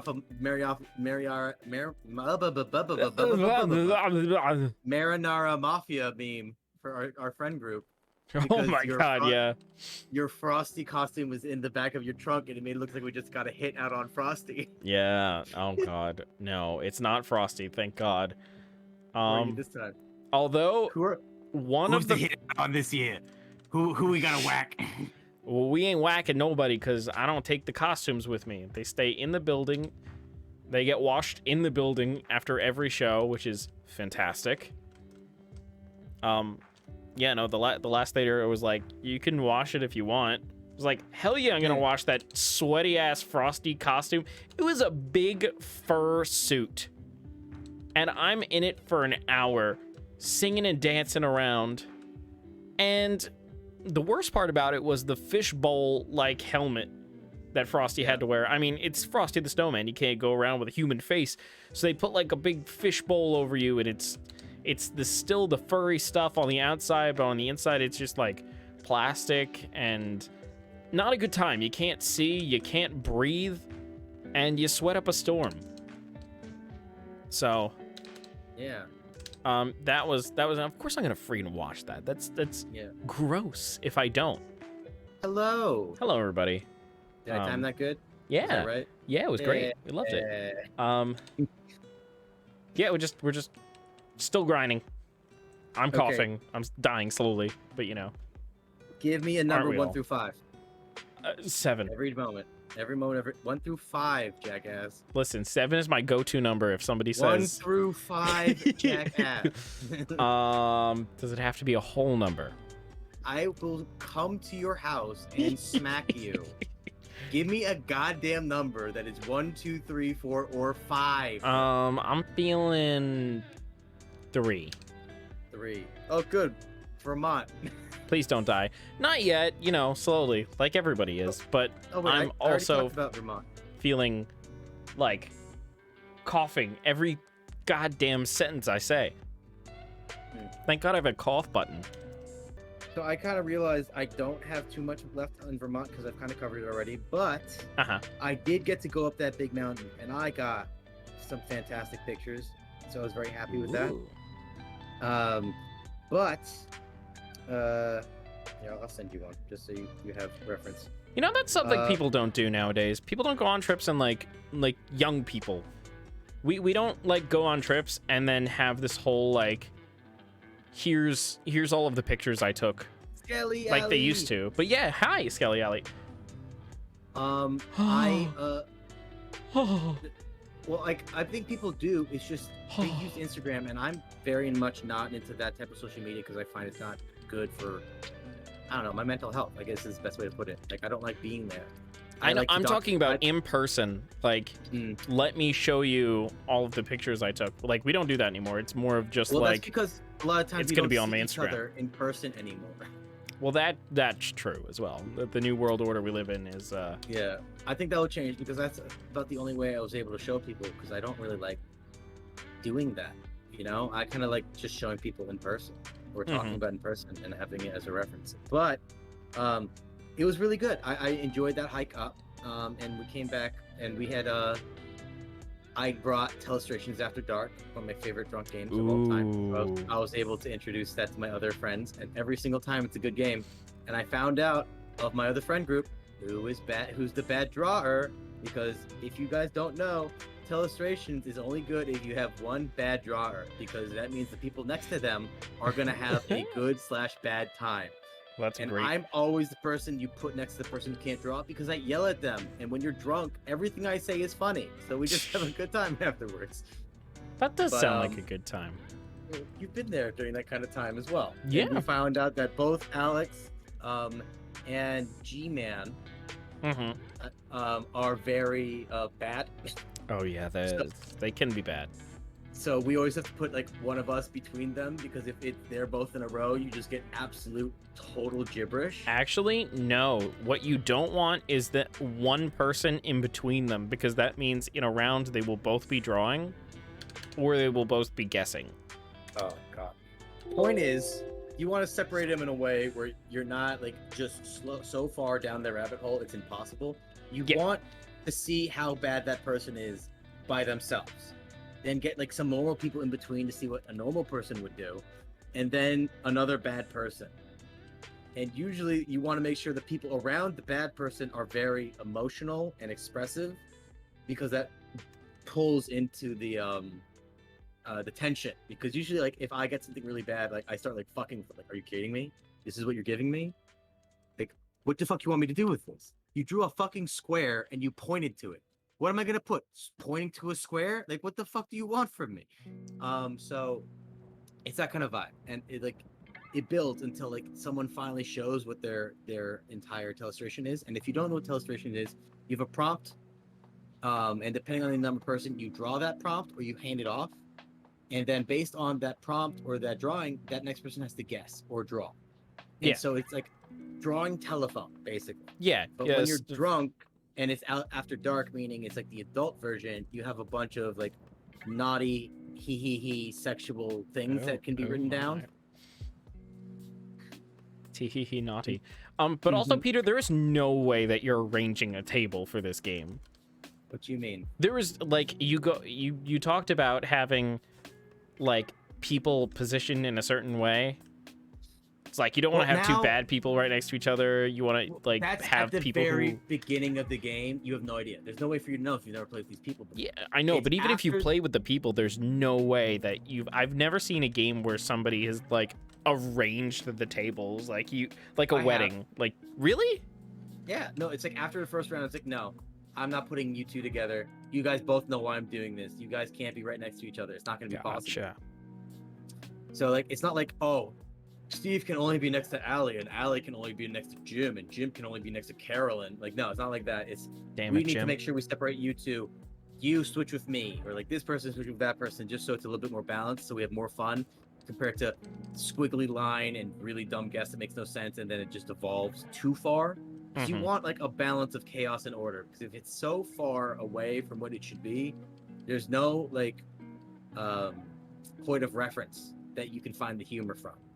Right? Yeah, I'm just saying that I've never seen that happen in any Telestration games that you've brought over. I don't think we've ever done that. Well, that's because we've always made sure, or like after the first game, we make sure to separate Gaurav or Alex, or like you said, we make sure the direction is always in which like the person that should be guessing and the person who should be drawing is in the right direction, so that it's not as insane as it could be. It is still definitely insane, but like, I believe your brother is usually better guessing on a picture, and Gaurav is not good at either, but his drawings are usually funnier. So I think we usually try to shift it in that direction, where your brother gets the guess what the prompt would be, and then G-Man would be the one who's trying to guess it. Yeah, listen, all I'm saying is I might have been drinking or not paying attention, because I don't remember any of that like dynamic of. I just remember let's play a game, and then we played it, and then that was it. We had fun playing it. Again, it's not like it's like I stopped this game. Like, no, we cannot continue like this. No. Yeah. Like, I usually just a little bit more subtle than like, okay, me and you are gonna change spots. It's nothing too crazy. damn. Um, Guess I'll have to take a cough suppressant. but that was my Vermont trip basic outline. It was Nice. really good. The condo we were in was really nice. I got scared because my friend invited too many people because he did not understand that we had a limit of like 7 people, and he invited 10. And I said, "You're crazy." Oh, amazing. Love that. Love when that happens. Luckily, we knew that not everybody's gonna show up, so we lucked out. But like, I got scared for a hot minute. I learned how to play Chinese poker, which is like it means fight the landlord. It's interesting. Oh. Interesting. It's like war and poker all at once. It's like you have to like match if what people slash go fish. It's interesting. Like you have to match the person who went before you, the amount of pairs or triples that they set down, and you want to get rid of all your cards, but there's one person who's the quote unquote the landlord that you want to make lose. So you have to be strategic about it, because you could be screwing over your teammate, and they might have actually better cards, and the more rounds there are, it's better for the landlord because there's only one person on the team compared to 2. So it's an interesting dynamic that I hadn't played before. So it's very interesting. I got made homemade ramen by my buddy's girlfriend. It was a great time. It was just a great time. Ooh. Love some homemade ramen. You know, that's the thing I haven't been to in a while. I haven't been to like a proper ramen place. I have, we have like one by me. I know we have by you. Yeah, you know where T&O used to be? Oh. Yeah, that's right. I went there. I wasn't too impressed. Oh, really? I liked it when I went. It was a nice place, good atmosphere and whatnot. It was like a very much a Japanese grocery with a ramen place in the back. But Yep. I don't know. Maybe I didn't go at the right time of day. It just Maybe. felt like, I don't know. There were like boxes everywhere, and just like people going in and out, but nobody's like in there. Nobody's eating. There's like a person at the front, and then somebody stocking like right next to me, and I was like, and then the I guess ramen that was makes just sense. Really? All right. Well, I maybe you went at a bad time, or maybe I went at a good time. I like the ramen that I've eaten there. Plus, I usually like to pick up a few cool like foreign treats while I'm in there. Yeah, I was too intimidated. I was walking down the aisles going, what is, like, I don't even know where to start. Well, let's do it this way. Next time we hang out, we'll have to do a couple things, but we have to make plans because I haven't seen you in a hot minute. Yeah, I know. It has been a very hot minute. I'm getting a text. Okay, give me a number 1 through 4. I was going to say 7, but I'm going to say 2. 2. Okay, so room reno. So my house has a leaky roof. You would know because CJ's father does just about a bunch of stuff with home interiors and exteriors. He does great work. He had helped us at our house. And even after everything he did, I still had a leaky roof. And we're like, God, no. Yeah. It finally looked nice for a couple months, and then it started leaking again. And it got to the point where, like, during the storms that happened a couple weeks ago, or months ago at this point, it got really bad again. And so my dad's like, I'm calling the insurance company. This is ridiculous. We've been living like this for too long. I'm going to give them hell until they give us the money to fix this. And he There did. you go. Awesome. So now, like, one of the reasons you might be able to hear it in the audio, but I have to have noise suppression because behind me there is a filter / dehumidifier that is blowing in my room. That's been blowing in my room for like the last week. there are large sections of my roof that are just cut open, and my walls have been torn down. And now I have a lovely rustic aesthetic, and I really like it actually. But I can't have that if I want to have insulation. We have found out that my entire house has no actual insulation. Wait a minute. There was Everywhere nothing. There was nothing No. between the outer No. wall and the drywall. Nope. No, every place that we've pulled, at least on the second floor, and in like there's like a patio area they clearly converted into like an indoor patio area. Yeah. None of it is insulated at all. Jeez. How do? So why? Why do people is it a cost thing? Could you I not think pick up some so. insulated foam and then just like stick it in the wall? Yeah, that's what I mean. Like, to my understanding, I could be wrong. Insulation can be fairly cheap if you go on the low end. Like, you don't have to go crazy with it. I know, like, there's like expensive insulation out there, but I'm pretty sure insulation costs are not like so absorbent that you shouldn't be doing it at all. I am looking this up. Me too. Blown in fiberglass per Blown in- foot, Yeah, a little bit over $1. Like, are you kidding me, dog? Yeah, it's a anywhere from the most expensive thing that is listed here is $4 per square foot, but Yeah, most this of them is are ridiculous. between 1 and 2. So it's Fuck like, people. what are you man. doing, guys? Well, Like, you- this, as we've been living here, we've clearly seen it. This was clearly like a house that was flipped on the cheapy cheap. Because things Gotcha. have happened over the years that, like, clearly, if someone actually cared about this house, they wouldn't be happening. But so yeah, so that's been my life. Where like I've been sleeping in like the guest bedroom because my room has like a noisemaker that's on that I can't sleep through. But I'm excited to finally get a roof that hopefully doesn't leak. However, apparently my dad found some leakage today that happened. So, but there was like no rain, so I don't know if like they find like really like sucking all the water out of like with the dehumidifier out of all the wood. Gotcha. It looks like it because like, a lot of wood is a lighter color, but like I think they tore shit down. I hope they're gonna like do something to make sure that the roof is not gonna leak again. Yeah, that's the one thing. My dad doesn't do like roofs. He's not a roofer. Yeah, but like we thought we got it. Like, and he worked hard and I worked hard. Like we went on the outside to try to find anything that looked like there was the thatching was coming undone, and like we went and we like retarred it. We like even went with like the shitty. Now that's a lot of damage. Flex seal. You did flex seal. It Yeah, didn't like- work. No. Well, maybe it went So- around the flex seal because I don't know. That stuff you could slap it on with the Mighty Zeus and it's great. Look, listen to me, John of the Tron. If you I'm not do the saying thing and you do it right and you don't fuck it up, it works. It just works. Works. Now, please continue.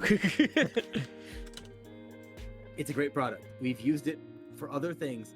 He has made a good product. It works for what it's meant to do. Is it foolproof? No. No. It's not like God in a bottle. I just sawed this boat in half. But like we've done a bunch of things, and every single time we get my roof checked out, everyone's like, I don't know where the problem is. So what they believe it could be is wind-driven rain through my window pane. Oh, okay. So, but that doesn't seem to match what my dad told me today, or maybe I misunderstood what he said. Point is, when they fix this and they're coming back tomorrow, I just hope that for once I'll be able to sleep without waking up in the middle of the night to hearing a plop plop, Oh no, not the plop plop. and then I have to rush to try to find my buckets and see how bad the damage is and clean anything up. This I've had enough of those nights. is a bucket. Dear God, there's more. No. Have you seen that? No, I have not. Oh, What it is. that? It's. I think it's a Team Fortress 2. Like, it's some sort of like simulated I've already looked up this short. bucket It's dog. great. It's great. I'm gonna watch this later. It should be like 2 seconds, unless it's from a larger skit that I don't know of. It's from 35-second long skit. It's not too long, but I don't want to be like gone. But Okay. yeah, so it's just funny, like walking around my house where like I can't sleep in my room, and like depending on what room you're in, like suddenly you're in like a regular house, and all of a sudden it looks like I'm in a weird like rustic cabin in the woods. Yeah, no, I don't know if I would call it rustic, but like it's definitely got that Chipotle industrial like vibes of like Yeah. we did the bare minimum and So it's I'm an gonna say- aesthetic. I'm gonna say no to Hyperbeam. Yeah, right, cuz Stone Edge is the same thing. It's just better, right? It's better because it's got stab. No, not Hyperbeam. And Stone Edge, you don't have to recharge afterwards. Nah, no Hyperbeam. Oh no, it's different. 180 versus 150/90. It is better, but stab probably makes it better than Yeah. Hyper Beam. Plus, the recharge really fucks you over. In Nuzlocke, Do you where, have to like, you're recharge basically- Stone Edge? No, that's my point. Hyperbeam, you do. Okay, so then yeah, we're not gonna go for it. Yeah. Okay. Goodbye. Should All give right. up on Hyper Beam. That's something I'd never thought I'd have to do. Yeah, we've talked about this. As a kid, you just think it's a god move, and it's a good move if used correctly. But a Nuzlocke's rules make it not as good. If it's a normal like Pokemon game, it's great because like I just hit thing with big move and I can revive my Pokemon afterwards. Like you're basically guaranteed a win in the shortest amount of time. Yeah. But it doesn't work here. No. 1 through 3. I am burning through these conversation topics. That's fine. You know, actually, to go on a bit of a tangent. Hit me with this tangent. So in a similar fashion, if it rains just like, well, first of all, if it rains at all, the fireplace that's right here, like debris is knocked down from in the fireplace, and like I just have like a layer of debris that's just there. Not debris. And then sometimes if it rains hard and in just the right way, it will the water will start coming through the fireplace. It's one of those old enough things that like they didn't really put a thing on top. It's just like the chimney and then the outside. Have you guys looked into like what you would need to do to fix that? That is a Cost repair effective? cost for a different day and probably a different owner. Yeah. Our solution was cut out a piece of styrofoam and just kind of shove it up in there. I like it. I like And it. Solid. it's been there ever since, just chilling. Sometimes it gets knocked loose, and one time actually it got knocked loose enough so that the wind made it wobble, and Whistle? styrofoam styrofoam like scratching the edges of the fireplace as it moved. Oh god. It made it sound like Super there was spooky. a fucking squirrel in the fireplace, and I was concerned. But when I looked at it, it was just that the foam was just moving around, and that was not fun. But yeah, so our house leaks too, you know, as any good 300-year-old house does. Well, mine is not 300 years old, so That is also true. Ours was also, funny enough, yours wasn't insulated. Ours was, but just Yeah. like with what they had at the time, which was newspaper. They just shredded up Yeah. newspaper and then stuffed it in the you've wall. shown me like the stuff that you found. Yeah, no, it's really Like- interesting to pull out a newspaper that's like kind of mostly intact, and it's like you read it and it's like, wow, this was from freaking 1898 that I just pulled out of my wall. Like, that's nuts. We've also found like a lot of things in our wall in general, but like the main tangent I wanted to go on was the leakage. And Oh no, not Jeez. anal leakage. no, not that kind, thank God. Oh my God, I couldn't even fathom people who have to deal with that as the thing.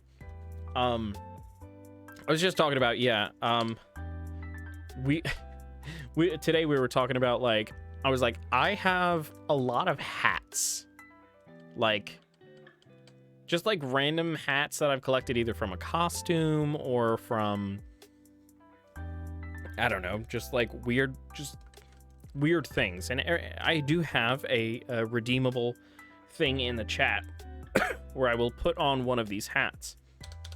But like they're everywhere, and I was doing a deep cleanse of my room today, so I went and looked for a box to put my hat in, or a bin, a plastic bin. And bins and bins and boxes. Bins and boxes. your boat, Baggins.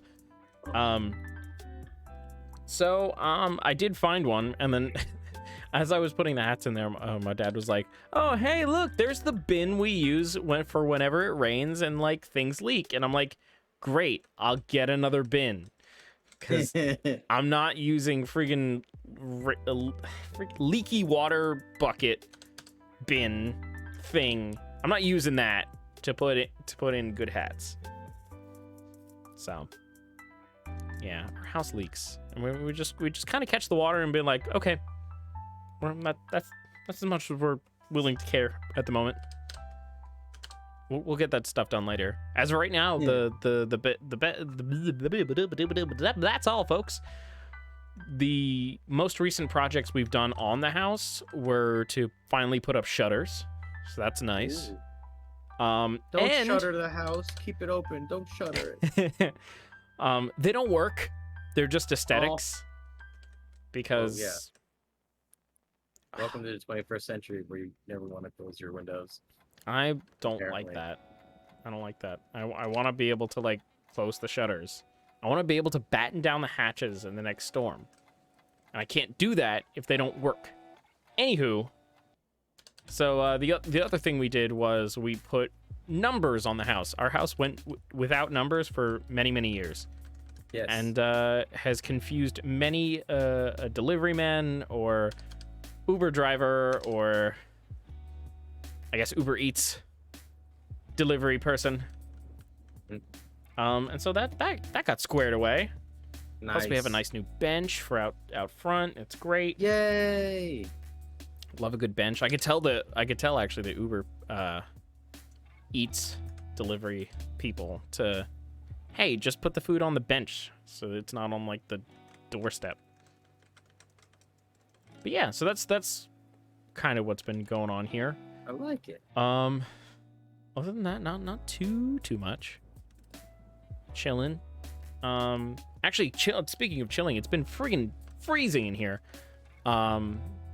Whenever the temperature drops below freezing, even though my room definitely does have insulation. Yeah.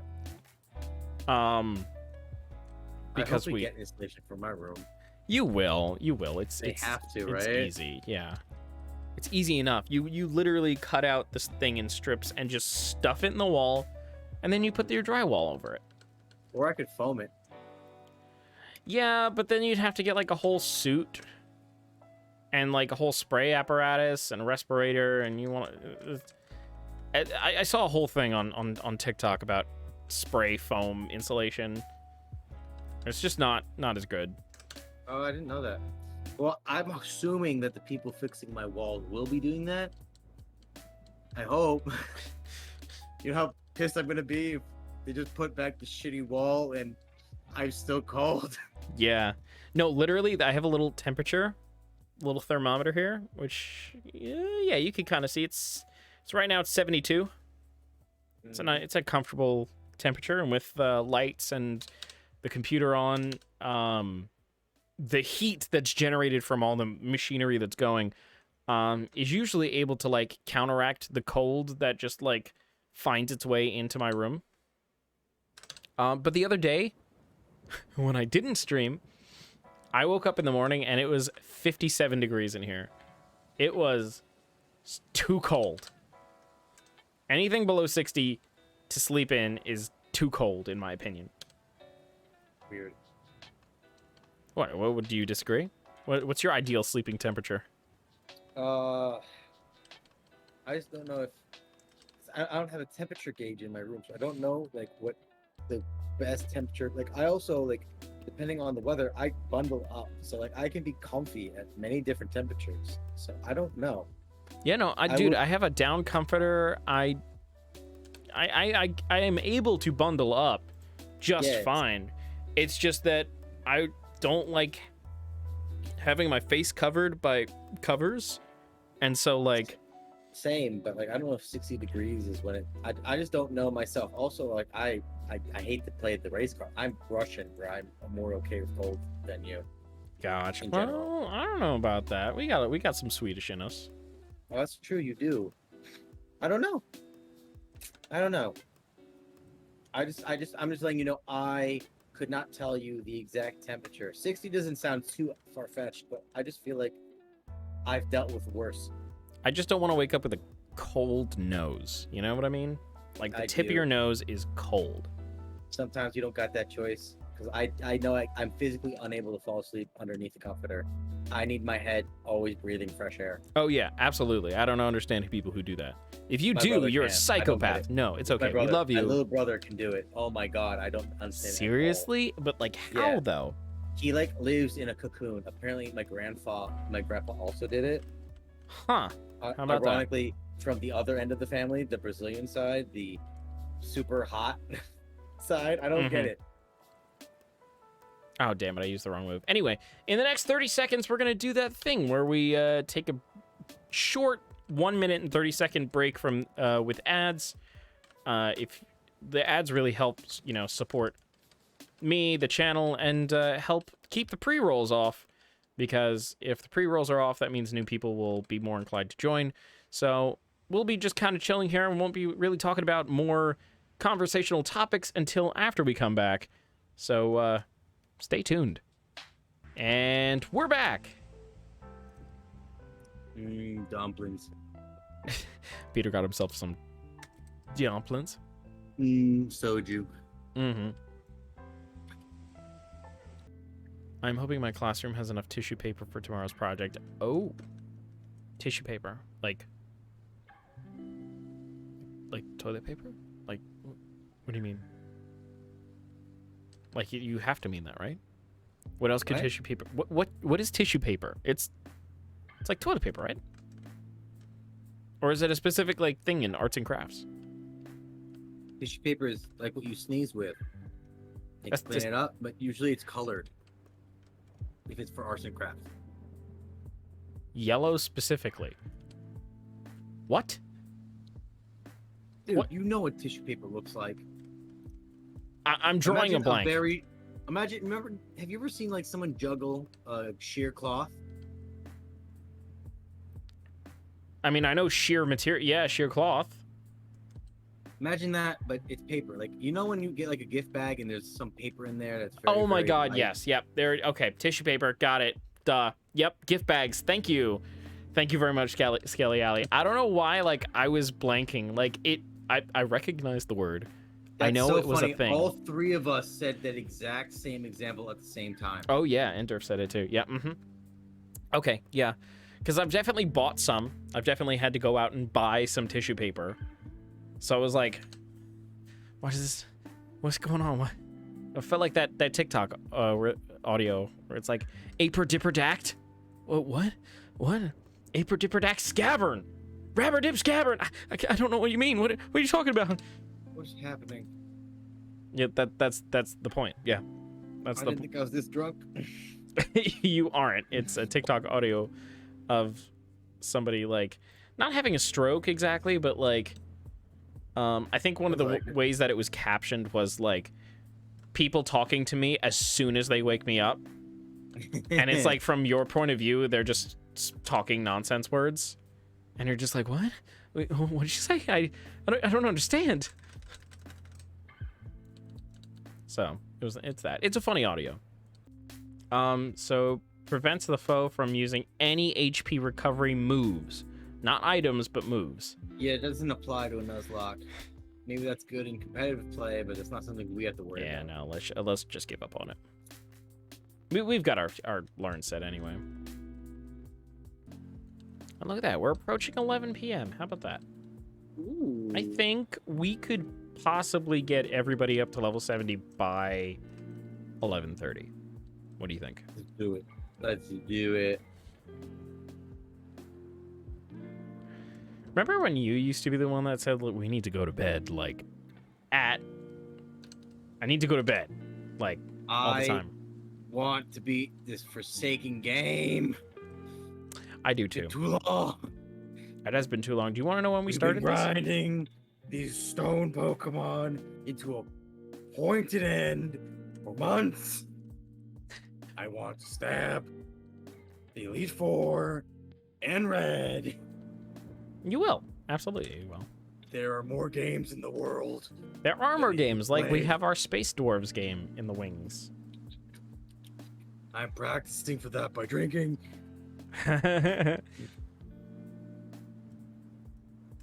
Actually, I had a Jack and Coke earlier today. It was nice. That's like the only way that I'll have like regular Coca-Cola nowadays. I don't like the taste of Coke on its own. Gotta have that Jack in it. I can't tell if you're fucking with me or not. I am not.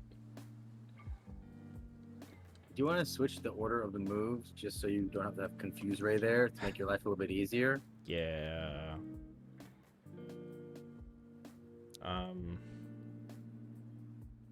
Done.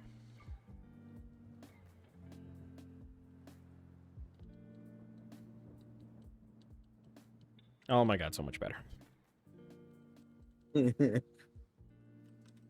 every time I was almost clicking it. Almost.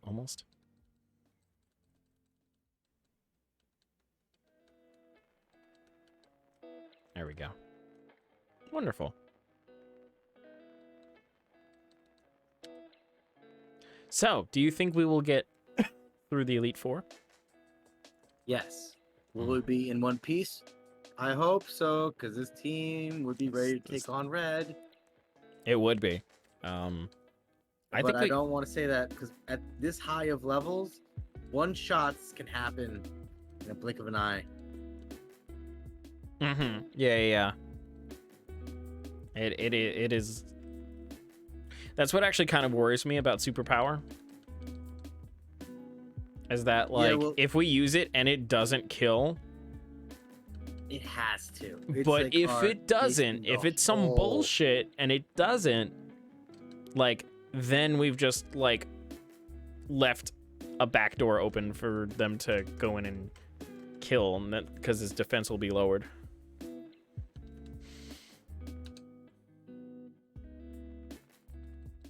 But otherwise, it shouldn't. But like, high-level bullshit is a thing. Well, we're also not planning to use it unless it's not like super effective, right? So it's not like yeah, exactly. A fighting type move is only effective against very, very few things, but more than dark, and that was kind of the point. The problem is we needed a fighting type move, at least one. We do have a fighting type move. I mean, we have Kangaskhan's Drain Punch. Yeah, but the problem with that, it's a pretty weak move. So we were afraid, like, what if we come up against like the very difficult, whatever Pokemon, right? And we're like, we needed a kill move because we don't want to fight this thing for like 5 turns. Yeah, having a kill move would be great. That's why we did it. Actually, pretty much all we have are kill moves, except for Confuse Ray. That's just to like, hopefully get us out of a funk. Well, yeah, Carillion is our one stall. Mm-hmm. Because he has the goddamn stats for it. Let me tell you. Oh yeah, he's got them big stats.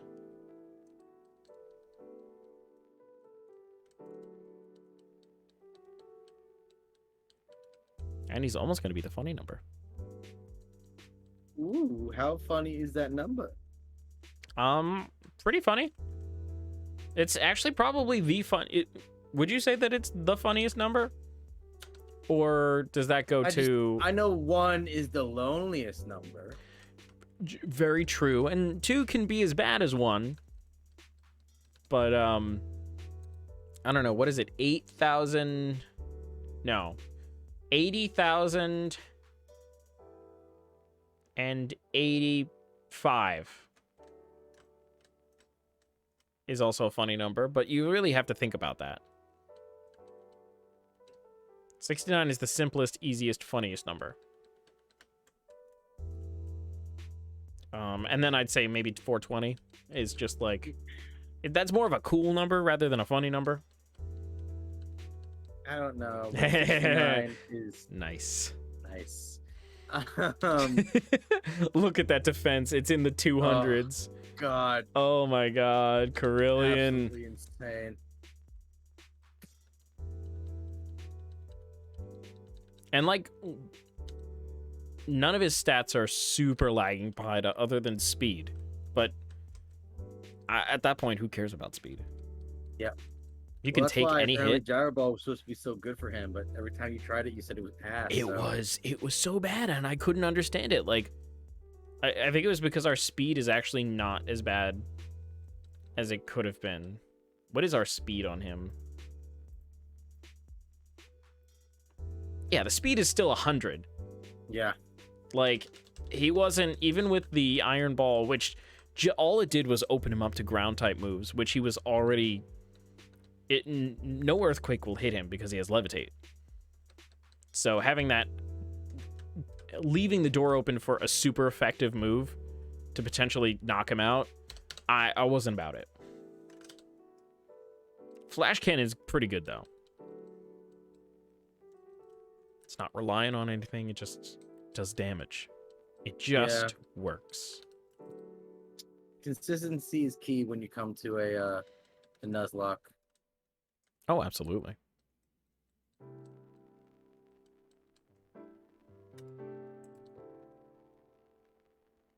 Oh, did you have any more points of conversation? I do. I have 3. Hell yeah, let's knock them out. Give me a number.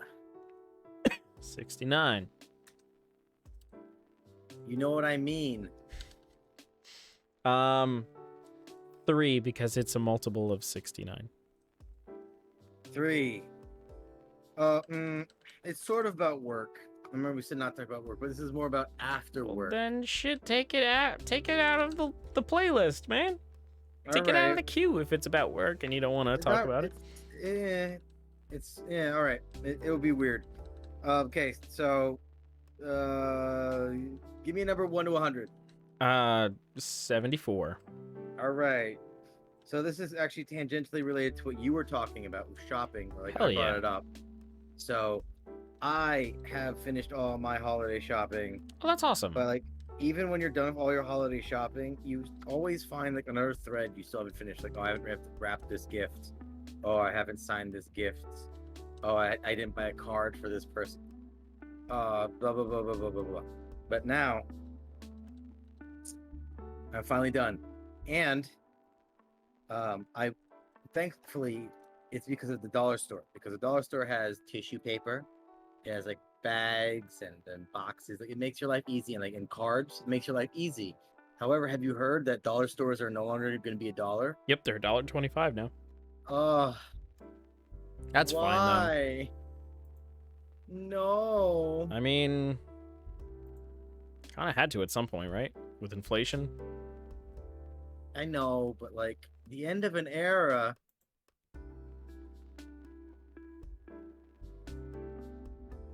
That's really it. Other than, you know, like trying to make sure, like trying to strike the balance for buying people at work gifts where Oh, You you don't do work gifts. How about that? because I see them every day. Oh yeah, I and suppose. have Yeah, that makes sense. bosses that like I need to make sure I have some form of brownie points so they remember me fondly. It's also like before my yearly review. My yearly review is in January, so the gifts I give people will stick in their mind, hopefully. Hopefully. Um, yeah. But yeah, it was weird. That one was a little bit shorter than expected because I was also going to talk about like the how the whole shipping situation is so terrible that everyone who hasn't bought anything yet, I'm a little worried for, unless they know they're going to buy everything like in store. Yeah, seriously.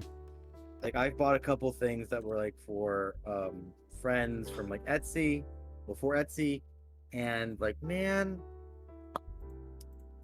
I ordered that like half a month ago and still ain't here. Yeah, like my brother wanted to order some wine for our parents just Mhm. because they're like, you know, that's a nice thing. They like this one particular winery in Italy, which we could just order something and it's great. And I'm like, when he told me about his idea, I was like, that's great and all, but Would it get here? in did you time? order it? And he's like, no, why? It's like, do you remember You that live in this time frame, like you know what goes on right now. No, Like, no, don't but like pretend. even then, I was like, do you remember the last 2 times we ordered it? We ordered it, and then this is before supply chain problems were a thing. It got here like 3 months later. Like, I don't know what you're... I don't know. I guess you didn't pay attention, clearly. But, like, my God. That is so not an option for, like, the short term. But we're still, like, throwing it back and forth whether we just, like, tell them we got it and that it's on the way. Although, I you know, there's a part of me that says I want them to have something to open, you know? Yeah.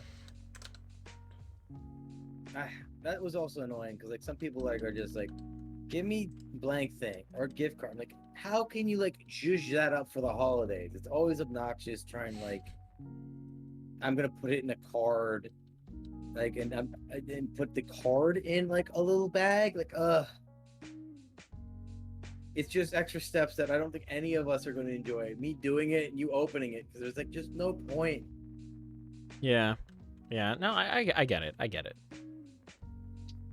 Holidays are a stressful time. Well, at least we're finally at the point where I can hear a holiday song and not dry heave. And I love the holidays. I love holiday music. But I swear to God, if you put it on before December 1st, you and me, we're going to be throwing ants, okay? I'm talking to you all year-round noggers, okay? Eggnog is had one time a year. It is from December 1st to December 31st, okay? You have eggnog at any other time, and we're going to fucking fight, okay? You got to be okay with this, because if this happens, you and me having problems. The only... Right? If you have nog in July... You a goddamn psychopath, and I'm gonna call the cops on you because you need to be put away. You need help. You're sick. Okay? The only other time that I would be okay with, in that scenario, the only other time that I would be okay with somebody having some nog outside of the month of December is if you had extra and you had some leftover and you're having it at the 1st or 2nd of January. Maybe even like the first week. But after that, it should be back. You can forgive this. Exactly. It's a misdemeanor. Mm-hmm. Okay? You get a quick fine, you get over it, it's all good. But you telling me that, oh man, I can't believe it's approaching 100 degrees out here today. You know what I really need some right now? Some nog. Yeah, you don't. I don't know. Your nobody sells it is though. Broken. That's the thing. Nobody sells it. I don't know where you're getting it. Are you making it? They would. That's even more sick. I was thinking they like freeze it in their freezer and slowly throughout the year they thaw it. But You can freeze it? You can freeze anything. I'm not saying it would be good afterwards. I'm just saying it's possible. But if you're making your own eggnog in the middle of July, while people are swimming in pools and enjoying beaches, and you show up and you're like, would you like some Christmas cheer? I'm gonna slap the ever-loving shit out of you. Yeah. Well, yes. The only other thing that I was gonna add to that, it's a good bit. It's a good bit. I love this guy named Will Neff, fantastic creator out there. He'll probably never hear this ever, but I would always love to send some love his way. Go on, I'm listening. Oh, yeah, I was, no, it's all right. I was just gonna say that, oh no, what was I gonna say? Yeah, the only thing you cannot freeze. It will not taste good. Don't do it. Like, just don't do it. If you made some beef stew and you had some left over, don't put it in the freezer. That is a refrigerator only item. If you try to heat it up from being frozen, it will taste nasty. Depends on how you heat it up. You didn't put that shit in the microwave, did you? I didn't. I don't know who heated it up and who ate it, but I've heard. Actually, I do know who ate it. It was my brother, and he was like, "Oh, that stew is disgusting." He's never had stew since. Well, one, how long was the stew in there for? Two, depending on how you warm it up from. Three, like, I know your household. Usually, you have good foodstuffs. I don't know if someone, I don't know. if it's some like shitty foodstuffs, but like I don't think that's a No, a it was good. It situation. was good foodstuffs. Yeah, Like the first time it was made, it was great. We had it, we enjoyed it.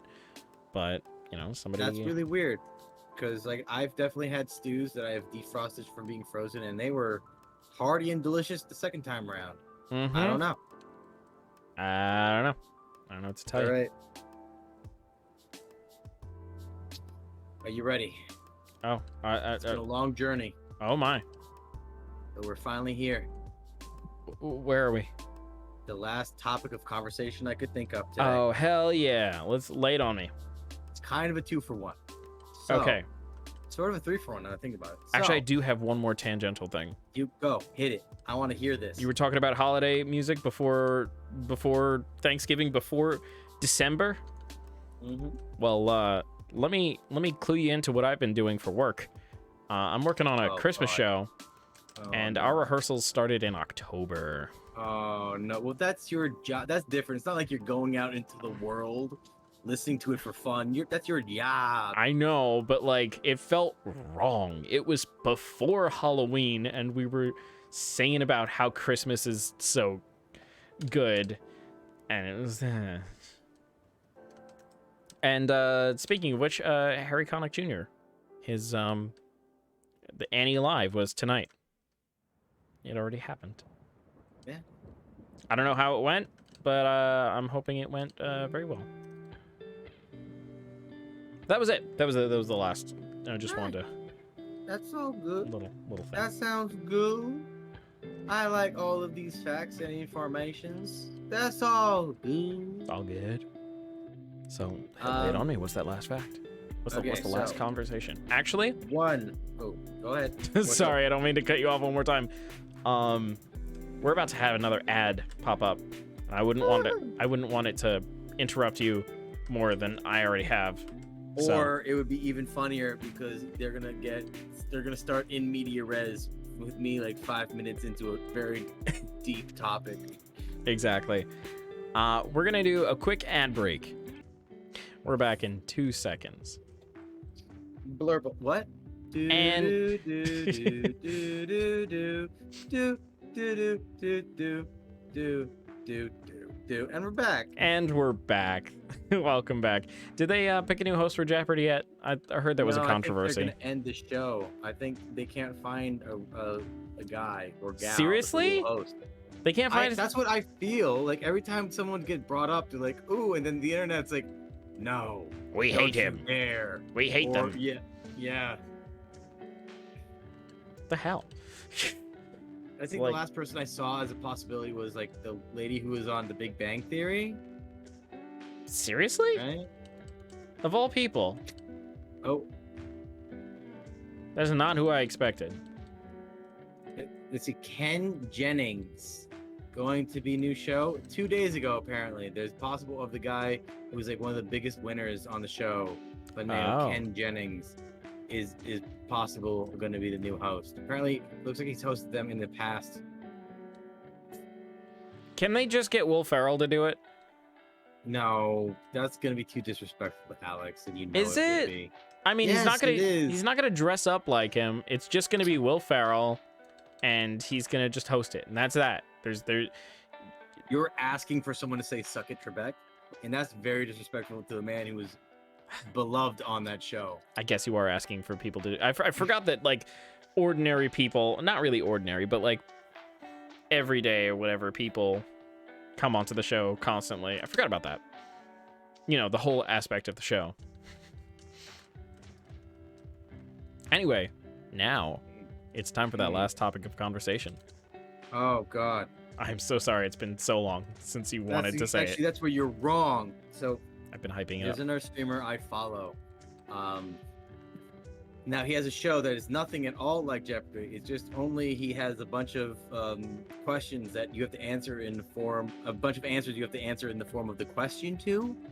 He has Okay. things like, you know, monthly multipliers and like a final question that you can bet all your money on. Okay. It's a Twitch version of Jeopardy. Well, that's But he's fun. one of my favorite streamers. And he has made a switch to YouTube.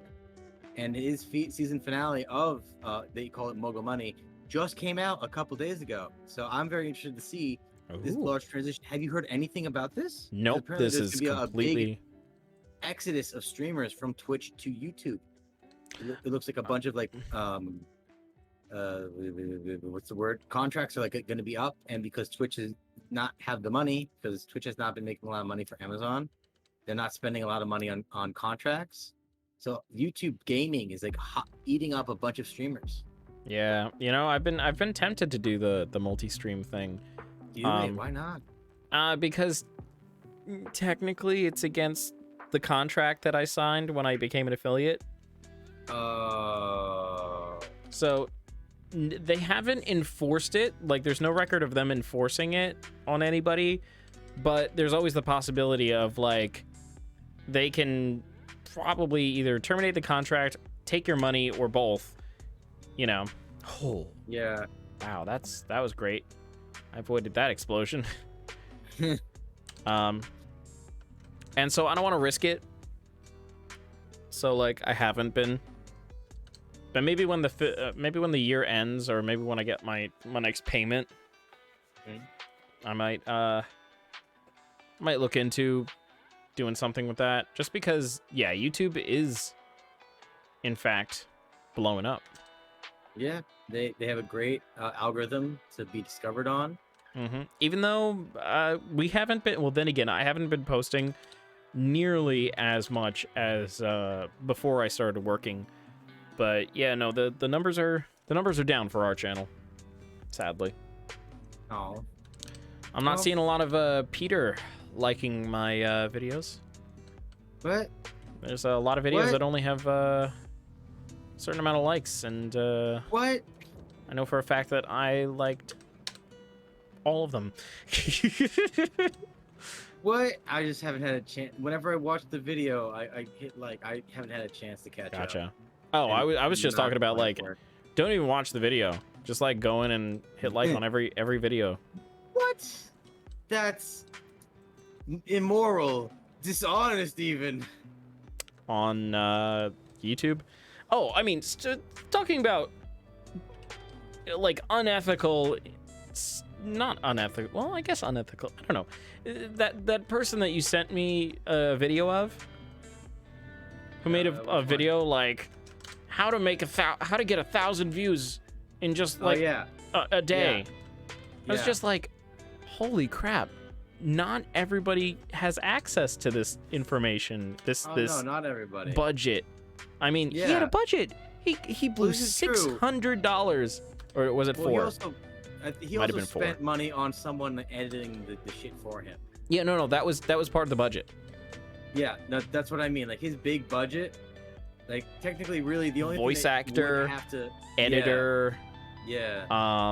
and some other things, probably like rights to songs and stuff. Because anyway, but like, and then like the whole thing about how he got the views was bullshit too. He was like, listen, I know this streamer, and when they're at particular times, the streamer is also his friend, so like, not that their friendship played a role into like the views, but like they're friends, so he definitely knows this person way better. So he was like exploiting this person's, like, at this time of day he's usually not doing anything, so he likes to watch people's content. So if I make a video about him that's like perfectly timed, like he's not gonna watch anything past 5 minutes, so I'm gonna make a 3-minute video essay about him and how great he is, to boost his ego and to get people in his Twitch chat, because he has thousands of people watching him. And it's like, okay, nobody, you're just like, this is not things that everyday people can use.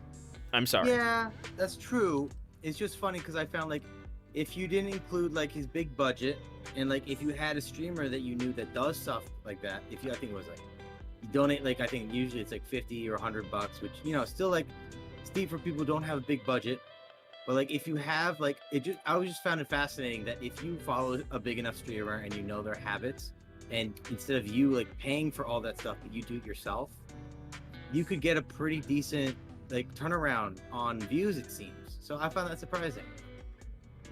That if people, it really shows like people who do really well on like the not the system, what's it called, the platform, usually know how the actual platform works very well. I find that kind of video fascinating. Like I follow this guy, what was the name, Devin Nash.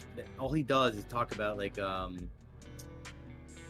trends of the system and like how he goes like in depth for why he believes it. I find it so fascinating. I guess I'm a big numbers nerd when it comes to that kind of stuff. Yeah. But ironically, that was Ludwig. That's exactly the guy I'm talking about. Yeah, Ludwig. He's also like one of the biggest streamers, which is crazy. It's crazy to think about that. But I usually have to catch like all the content I watch off YouTube because I don't have time like in the middle of the day to like just sit there and turn to Twitch. Yeah, usually I don't. This week though, I've had more than enough time, and I've been watching Soviet Womble, like live. Also, funny number, nice. Yeah. And I find he plays Arma with his friends, and they're in like a really good role-playing server. It's not like you're not playing like fantasy roles, like everyone's not like an individual character. They're playing Arma and they're doing missions, but they're just making sure to do it like as if like in the military would. Yeah, like as if it was a simulation. And so they give each people ranks, and they have I mean, they don't take it super serious that if you like, you know, you could break the fourth wall. Yeah. Like there are constantly people like, well, what's the button for talk again? And then they give it to them, or like people are talking like out of game, out of character sort of deal. It's fine. It's also not a character thing in the first place. But it's been really amazing to watch him play these. It's a brand new thing on Arma. Somebody came out with a whole Vietnam like mod pack, and it is fascinating to watch. Simply fascinating, and funny at the same time. So I've been enjoying that this week. But yeah, usually I don't have time to watch that. Speaking of games that you play for money, friggin', did you see? I saw. It's funny. I saw a PewDiePie video of him watching a Mr. Beast video. Interesting. I don't know what was the context content of. Creators I don't touch. I don't know why. I feel like whenever the content creators get that big, I find that they're so. I don't know. Like, I just never enjoy their content. Well, also, like, I just feel like they're just shoving the wealth that they have in my face, and it makes me feel sad. No, I definitely don't think. Well, Mr. Beast is for sure. Yeah. But his wealth comes from people buying like his merch, and like, you know, he's wealthy because he built himself on YouTube. Like, everyone talks about how he got that big because he like studied the YouTube algorithm for years to make sure he could understand it and grow with it. And he's constantly working hard. Like he does all this crazy shit all the time. Like, he clearly deserves his fame. It's just that I watch it and I just feel depresso. Aw. Comparatively. It's the same reason why I can't deal with Instagram, because everyone only puts like their best life on there. They do. I'm comparing it to like a normal day, and so it bums me out. I don't want to surround myself with that kind of content because it forces me to judge myself in a very negative light.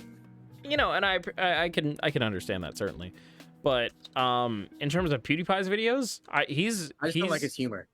Oh well, there's there's nothing I could say then, because he says he considers himself retired from YouTube and he's just doing it for fun. I mean, it also makes him money, which is great, but like, he's retired from like after the you know, the sub war with T-Series and all that. He's like, I'm done making content just to like make content and make money and make a living. Like, I'm good. I'm just gonna do this to have fun now. Like, basically why he started, which is great. Love that. And so he just watched a Mr. Beast video and just like reacted to it as he watched. It was fun. It was a really interesting video. Oh my god, the amount of money spent on this this whole thing that they did alone. Yeah, it's nuts. He basically, I don't know. Did you see? You must have. Did you see? No. Did you see the game of Squid? No, I need to though.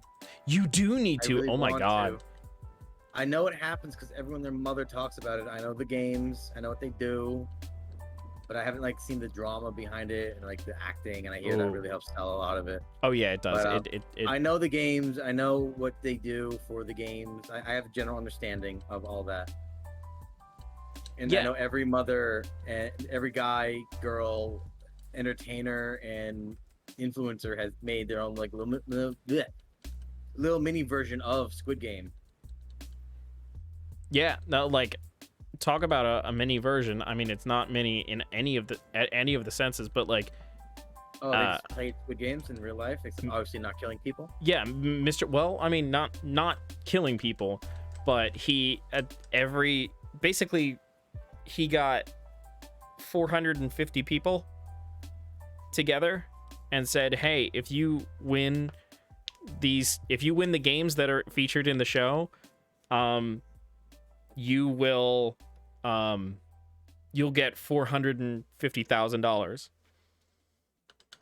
And so, like, you know, people were competing for like a life-changing amount of money. Like, and it was real. They played the actual games. They did the red light, green light. Mm-hmm. They did all of the things. And if you got eliminated, they got a each player had to wear under their shirt a some sort of like remote controlled die pack Yeah, that exploded. Squid. I think, yeah, maybe. Yeah, that's what they're called in like television and movies. They're squips. Yeah. Okay. So each player wore that, and like it was hooked up to all of the people that were in charge had iPads that could eliminate them remotely, and it was like they recreated the set, the costumes, like everything in the show. They basically made their own version of it, and it was nuts. That's funny because I just watched a video with like a science YouTuber who said who just tested like the science behind the show to say like, if you were in Squid Game, what is like the best way? What should be the real strategy? Not the one they used in the show. Like, he tested what they did in the show, and he tested like a bunch of like hypotheses. And ironically, like some of the strategies in red light, green light were good. The cookie cutter one or candy cutter one, the guy, how he ends it by like licking it, was actually the best strategy they tried. Nice. And the tug of war was so wrong. Don't ever do that. Yeah, it looked not too great. No, like they tried like so many different variations of it. You're just giving up because tug of war, there's no way to cheat it. It's just you pulling. Everyone is pulling at once. You can't cheat that. And then Squid Game was really, you have to know your strengths because there's no like one surefire way to win. You just need to know, I think, like if you're defender, if you're like a big bulky person who's not fast, attacker if you're like a smaller, more agile person. And you just have to hope that you're better than the other person. There's no like tried and true perfect strategy to that. Yeah. Although I will say that in the Mr. Beast video, they didn't play the final Squid Game. And instead they opted. They were like, you know, we're not Korean ourselves, and we don't really know the game as well. I mean, we could have researched it, but it was more of a thing where like, let's go with something we know. And they played like high stakes musical chairs. Oh, that's weird. But like their hands were bound, so they couldn't like grab the chair or anything. It's still weird. That's not too weird. It's another kid's game. Yeah, I guess that's true. Makes sense. Besides, I mean, they're all American. I don't know. It made sense to me when I watched it, and I thought it was extremely well done. And he could have absolutely,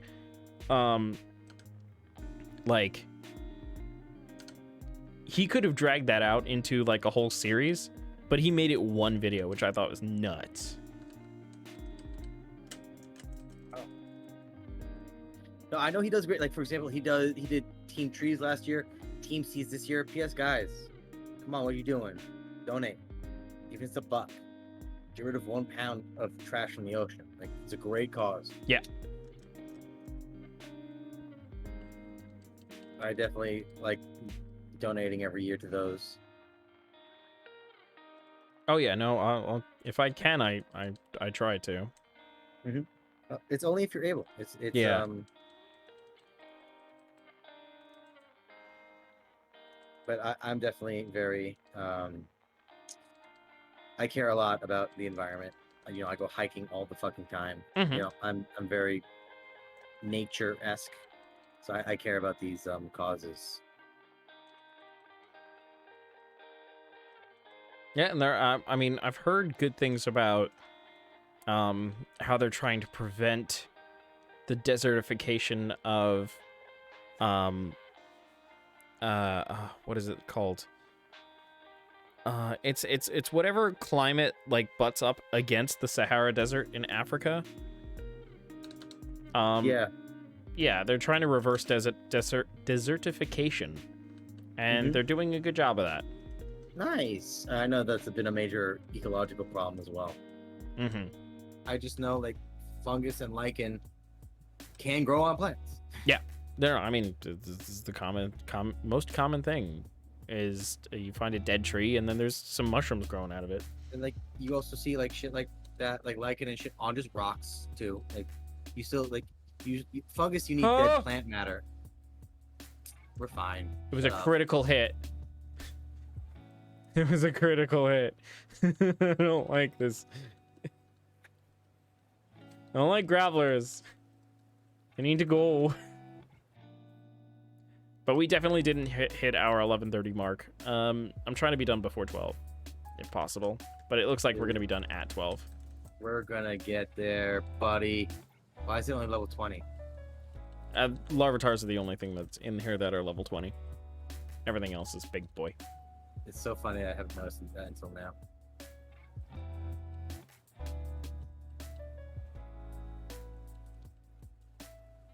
But yeah, I want to thank everybody for joining us this far.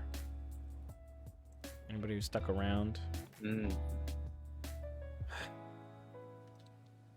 Bro, are you ready? No. What am I Are ready for? you ready? The last topic of conversation. I thought we hit it. Oh my Nope. gosh. I'm sorry. No. I must have interrupted you again. This I'm is so all sorry. no. This was all a long tangent that based off Jeopardy. Gotcha. Okay, cool. From Jeopardy to fungus. Who knew? Yeah. I think you just brought that up naturally. I think we ended one conversation and you're like, oh wait, I've heard a cool thing, and then we started talking about it. Yeah, Okay, so do you know The Muffin Man. of this? No. I was so I ready. do know of the Muffin Man. I know he lives on Drury Lane. The lane. He's Drury in his reigns. Oh my Long may God. he reign. Yeah. Okay. Mhm. Do you know of the show called Cowboy Bebop? Oh. Only by name and by reputation of being good. Because I'm the one who keeps telling you that. Yep. I did see on Cowboy- Netflix there was some sort of live action thing, Guess what we're talking about? but I have no idea what it was because I didn't see So- it. For people of the chat, I love Cowboy Bebop. Is probably one of my top 5 favorite pieces of media ever. It hit me right in all of my super special favorite areas. I love westerns. I love sci-fi. I love space westerns. That's why I love The Mandalorian so much. I love jazz, aka also bebop, which is kind of seen as proto-jazz. And I love sad stories that make me feel things, that make me cry like a big adult man child. And this has all of those things. There says eat. It's so good. It's just everything about this show. Mwah, just kisses mwah everywhere. So good. It's one of the best things ever. It's a show about just people coming to grips with their past in the worst and best ways possible. It's so good. Oh my.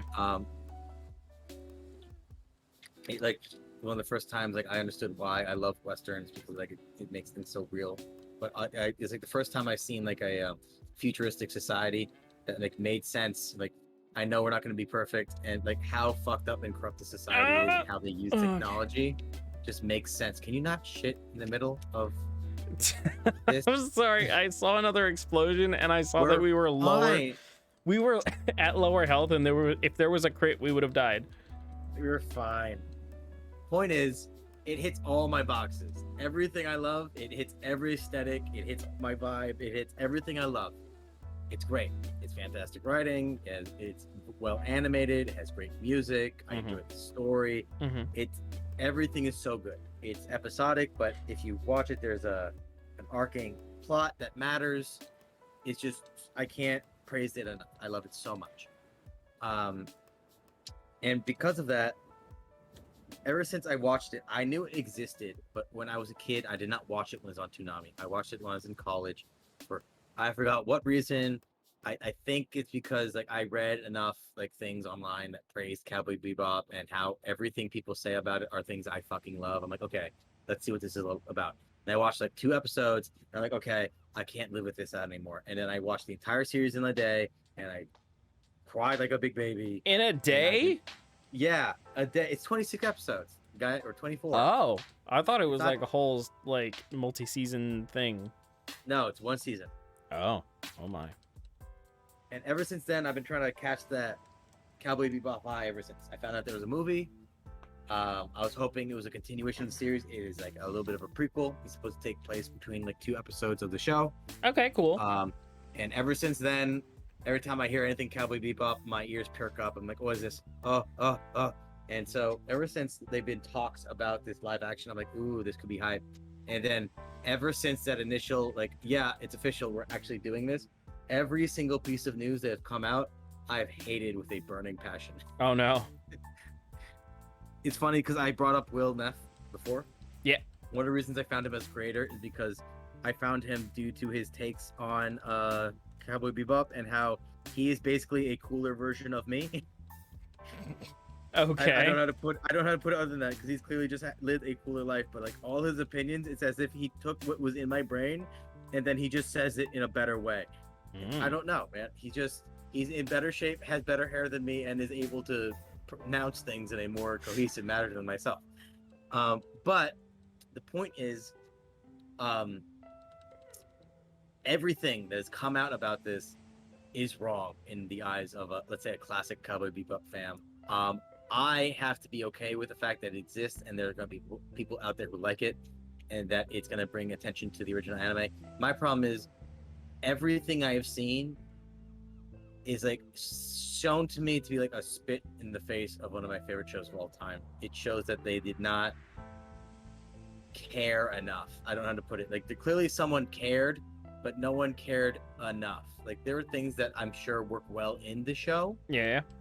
That might even be better than the anime, but every scrap that I see, every interview, every time one of the actors respond to like an outburst on Twitter, every single like clip I see, every single like trailer I saw, I hated them. Oh no.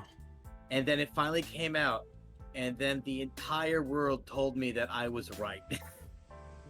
Uh-oh. And I know I don't need to touch that burning fire. Now, I bring this up because 1, it's always fun to be able to talk about Cowboy Bebop. 2, one of my favorite examples I love to give to people is that there's 2. 1, the actress who played the femme fatale in the show, her entire character is being like a seductress. What's the word? Con artist. Okay. And like in the show, they like her costume is like a army drill sergeant's, and like the actress came out being like, "I'm sorry, I couldn't be like your anime waifu. I'm a real person." They're like, that's not the problem.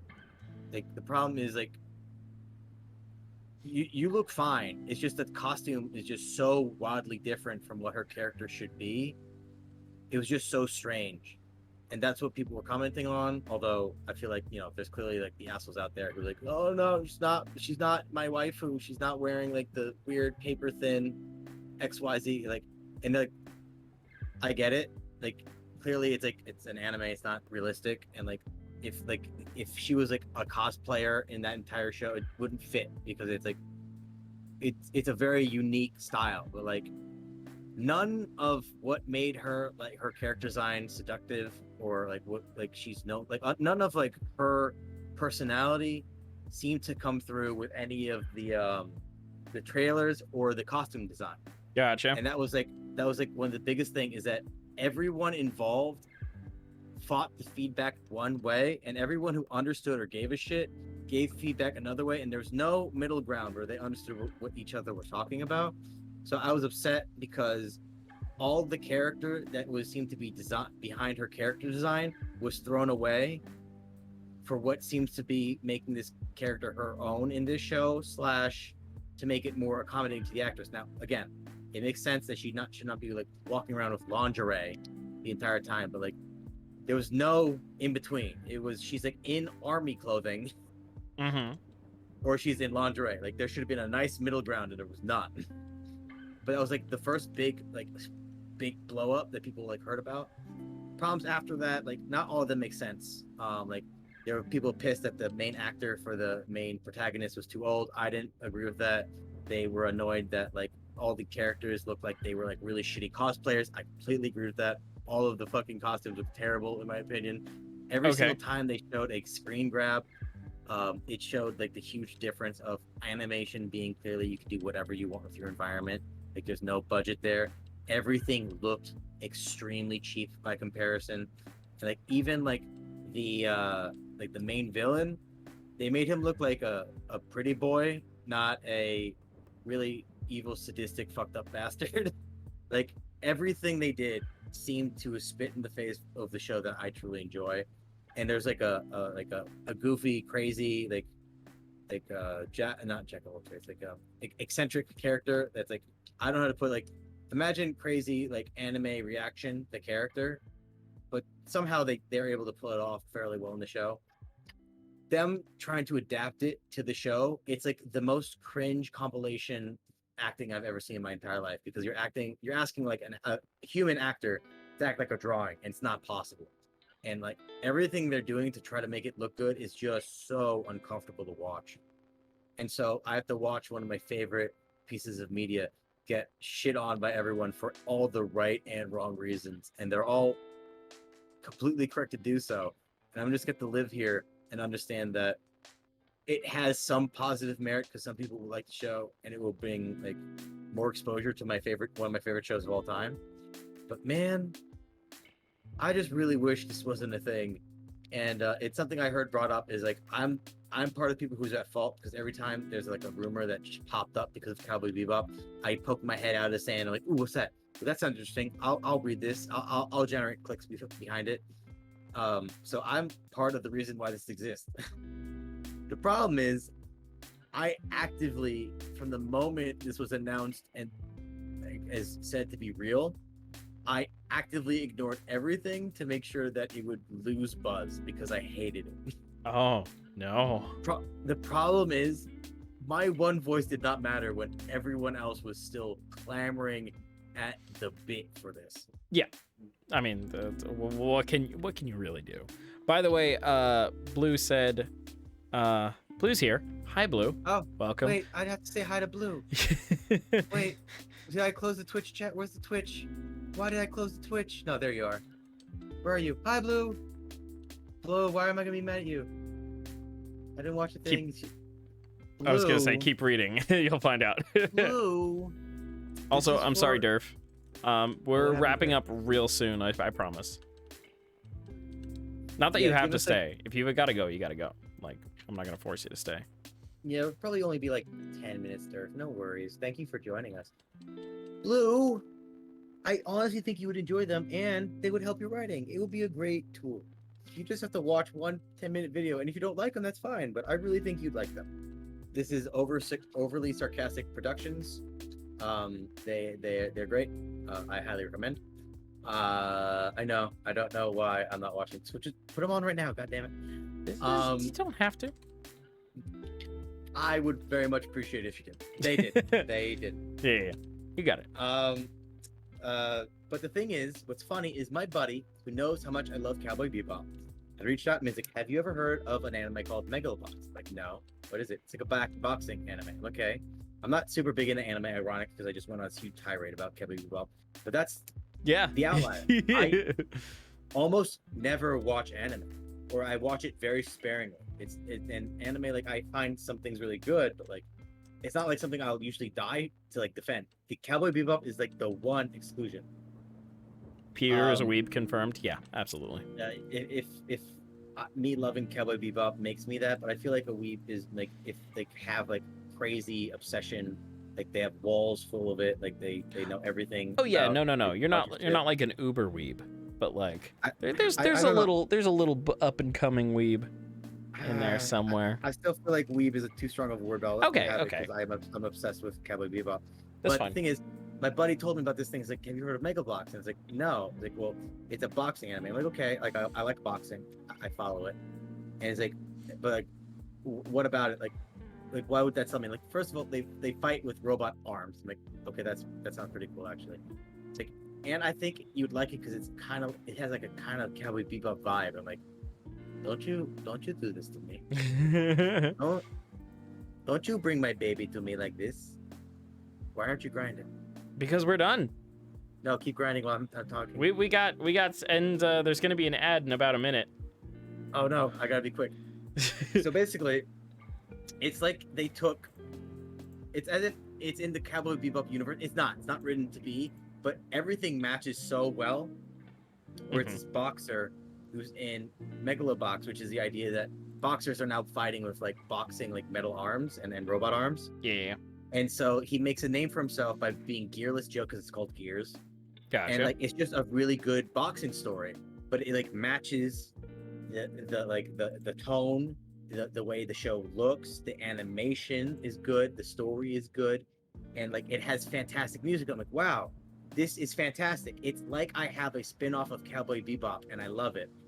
Meanwhile, I look over at the actual spin-off to Cowboy Bebop. I'm like, why? Why couldn't you just give me a second season? And I just watched the second season of Megalobox, and it is so good. Nice. I'm glad it's So- good. So I was able to wrap it up in a bow. Point is, Cowboy Bebop is amazing, but not the live-action version. If you like that, I highly recommend Megalobox seasons 1 and 2. The music and all 3 of these shows are perfection. That And goes we'll for you be- too, CJ, because you're a big music nerd. And we'll be right back after this ad. All That's right. starting soon. And then actually, this is gonna be it. This is gonna be the end of the stream. I gotta go Can to I hear us bed. right now? You gotta go to bed. We're all at level 70. I just thought of a nerd talking point. Well, save it for next time because I'll we're write it down. we're done. Thank you very much for watching, and this is going to be the end. If you want to see more of Pokemon, you can check out the YouTube channel. If you're on YouTube, please leave a like, a subscribe. You know, if you want to ring that bell. A subscribble even. Ring that bell. I'm uploading more frequently now that I have time to upload and record and all that fun stuff. Yeah, since that'll do it, there's nothing else left to say, but this is Baroque Gaming, signing off. Have a good night, everybody. Bye bye. Bye.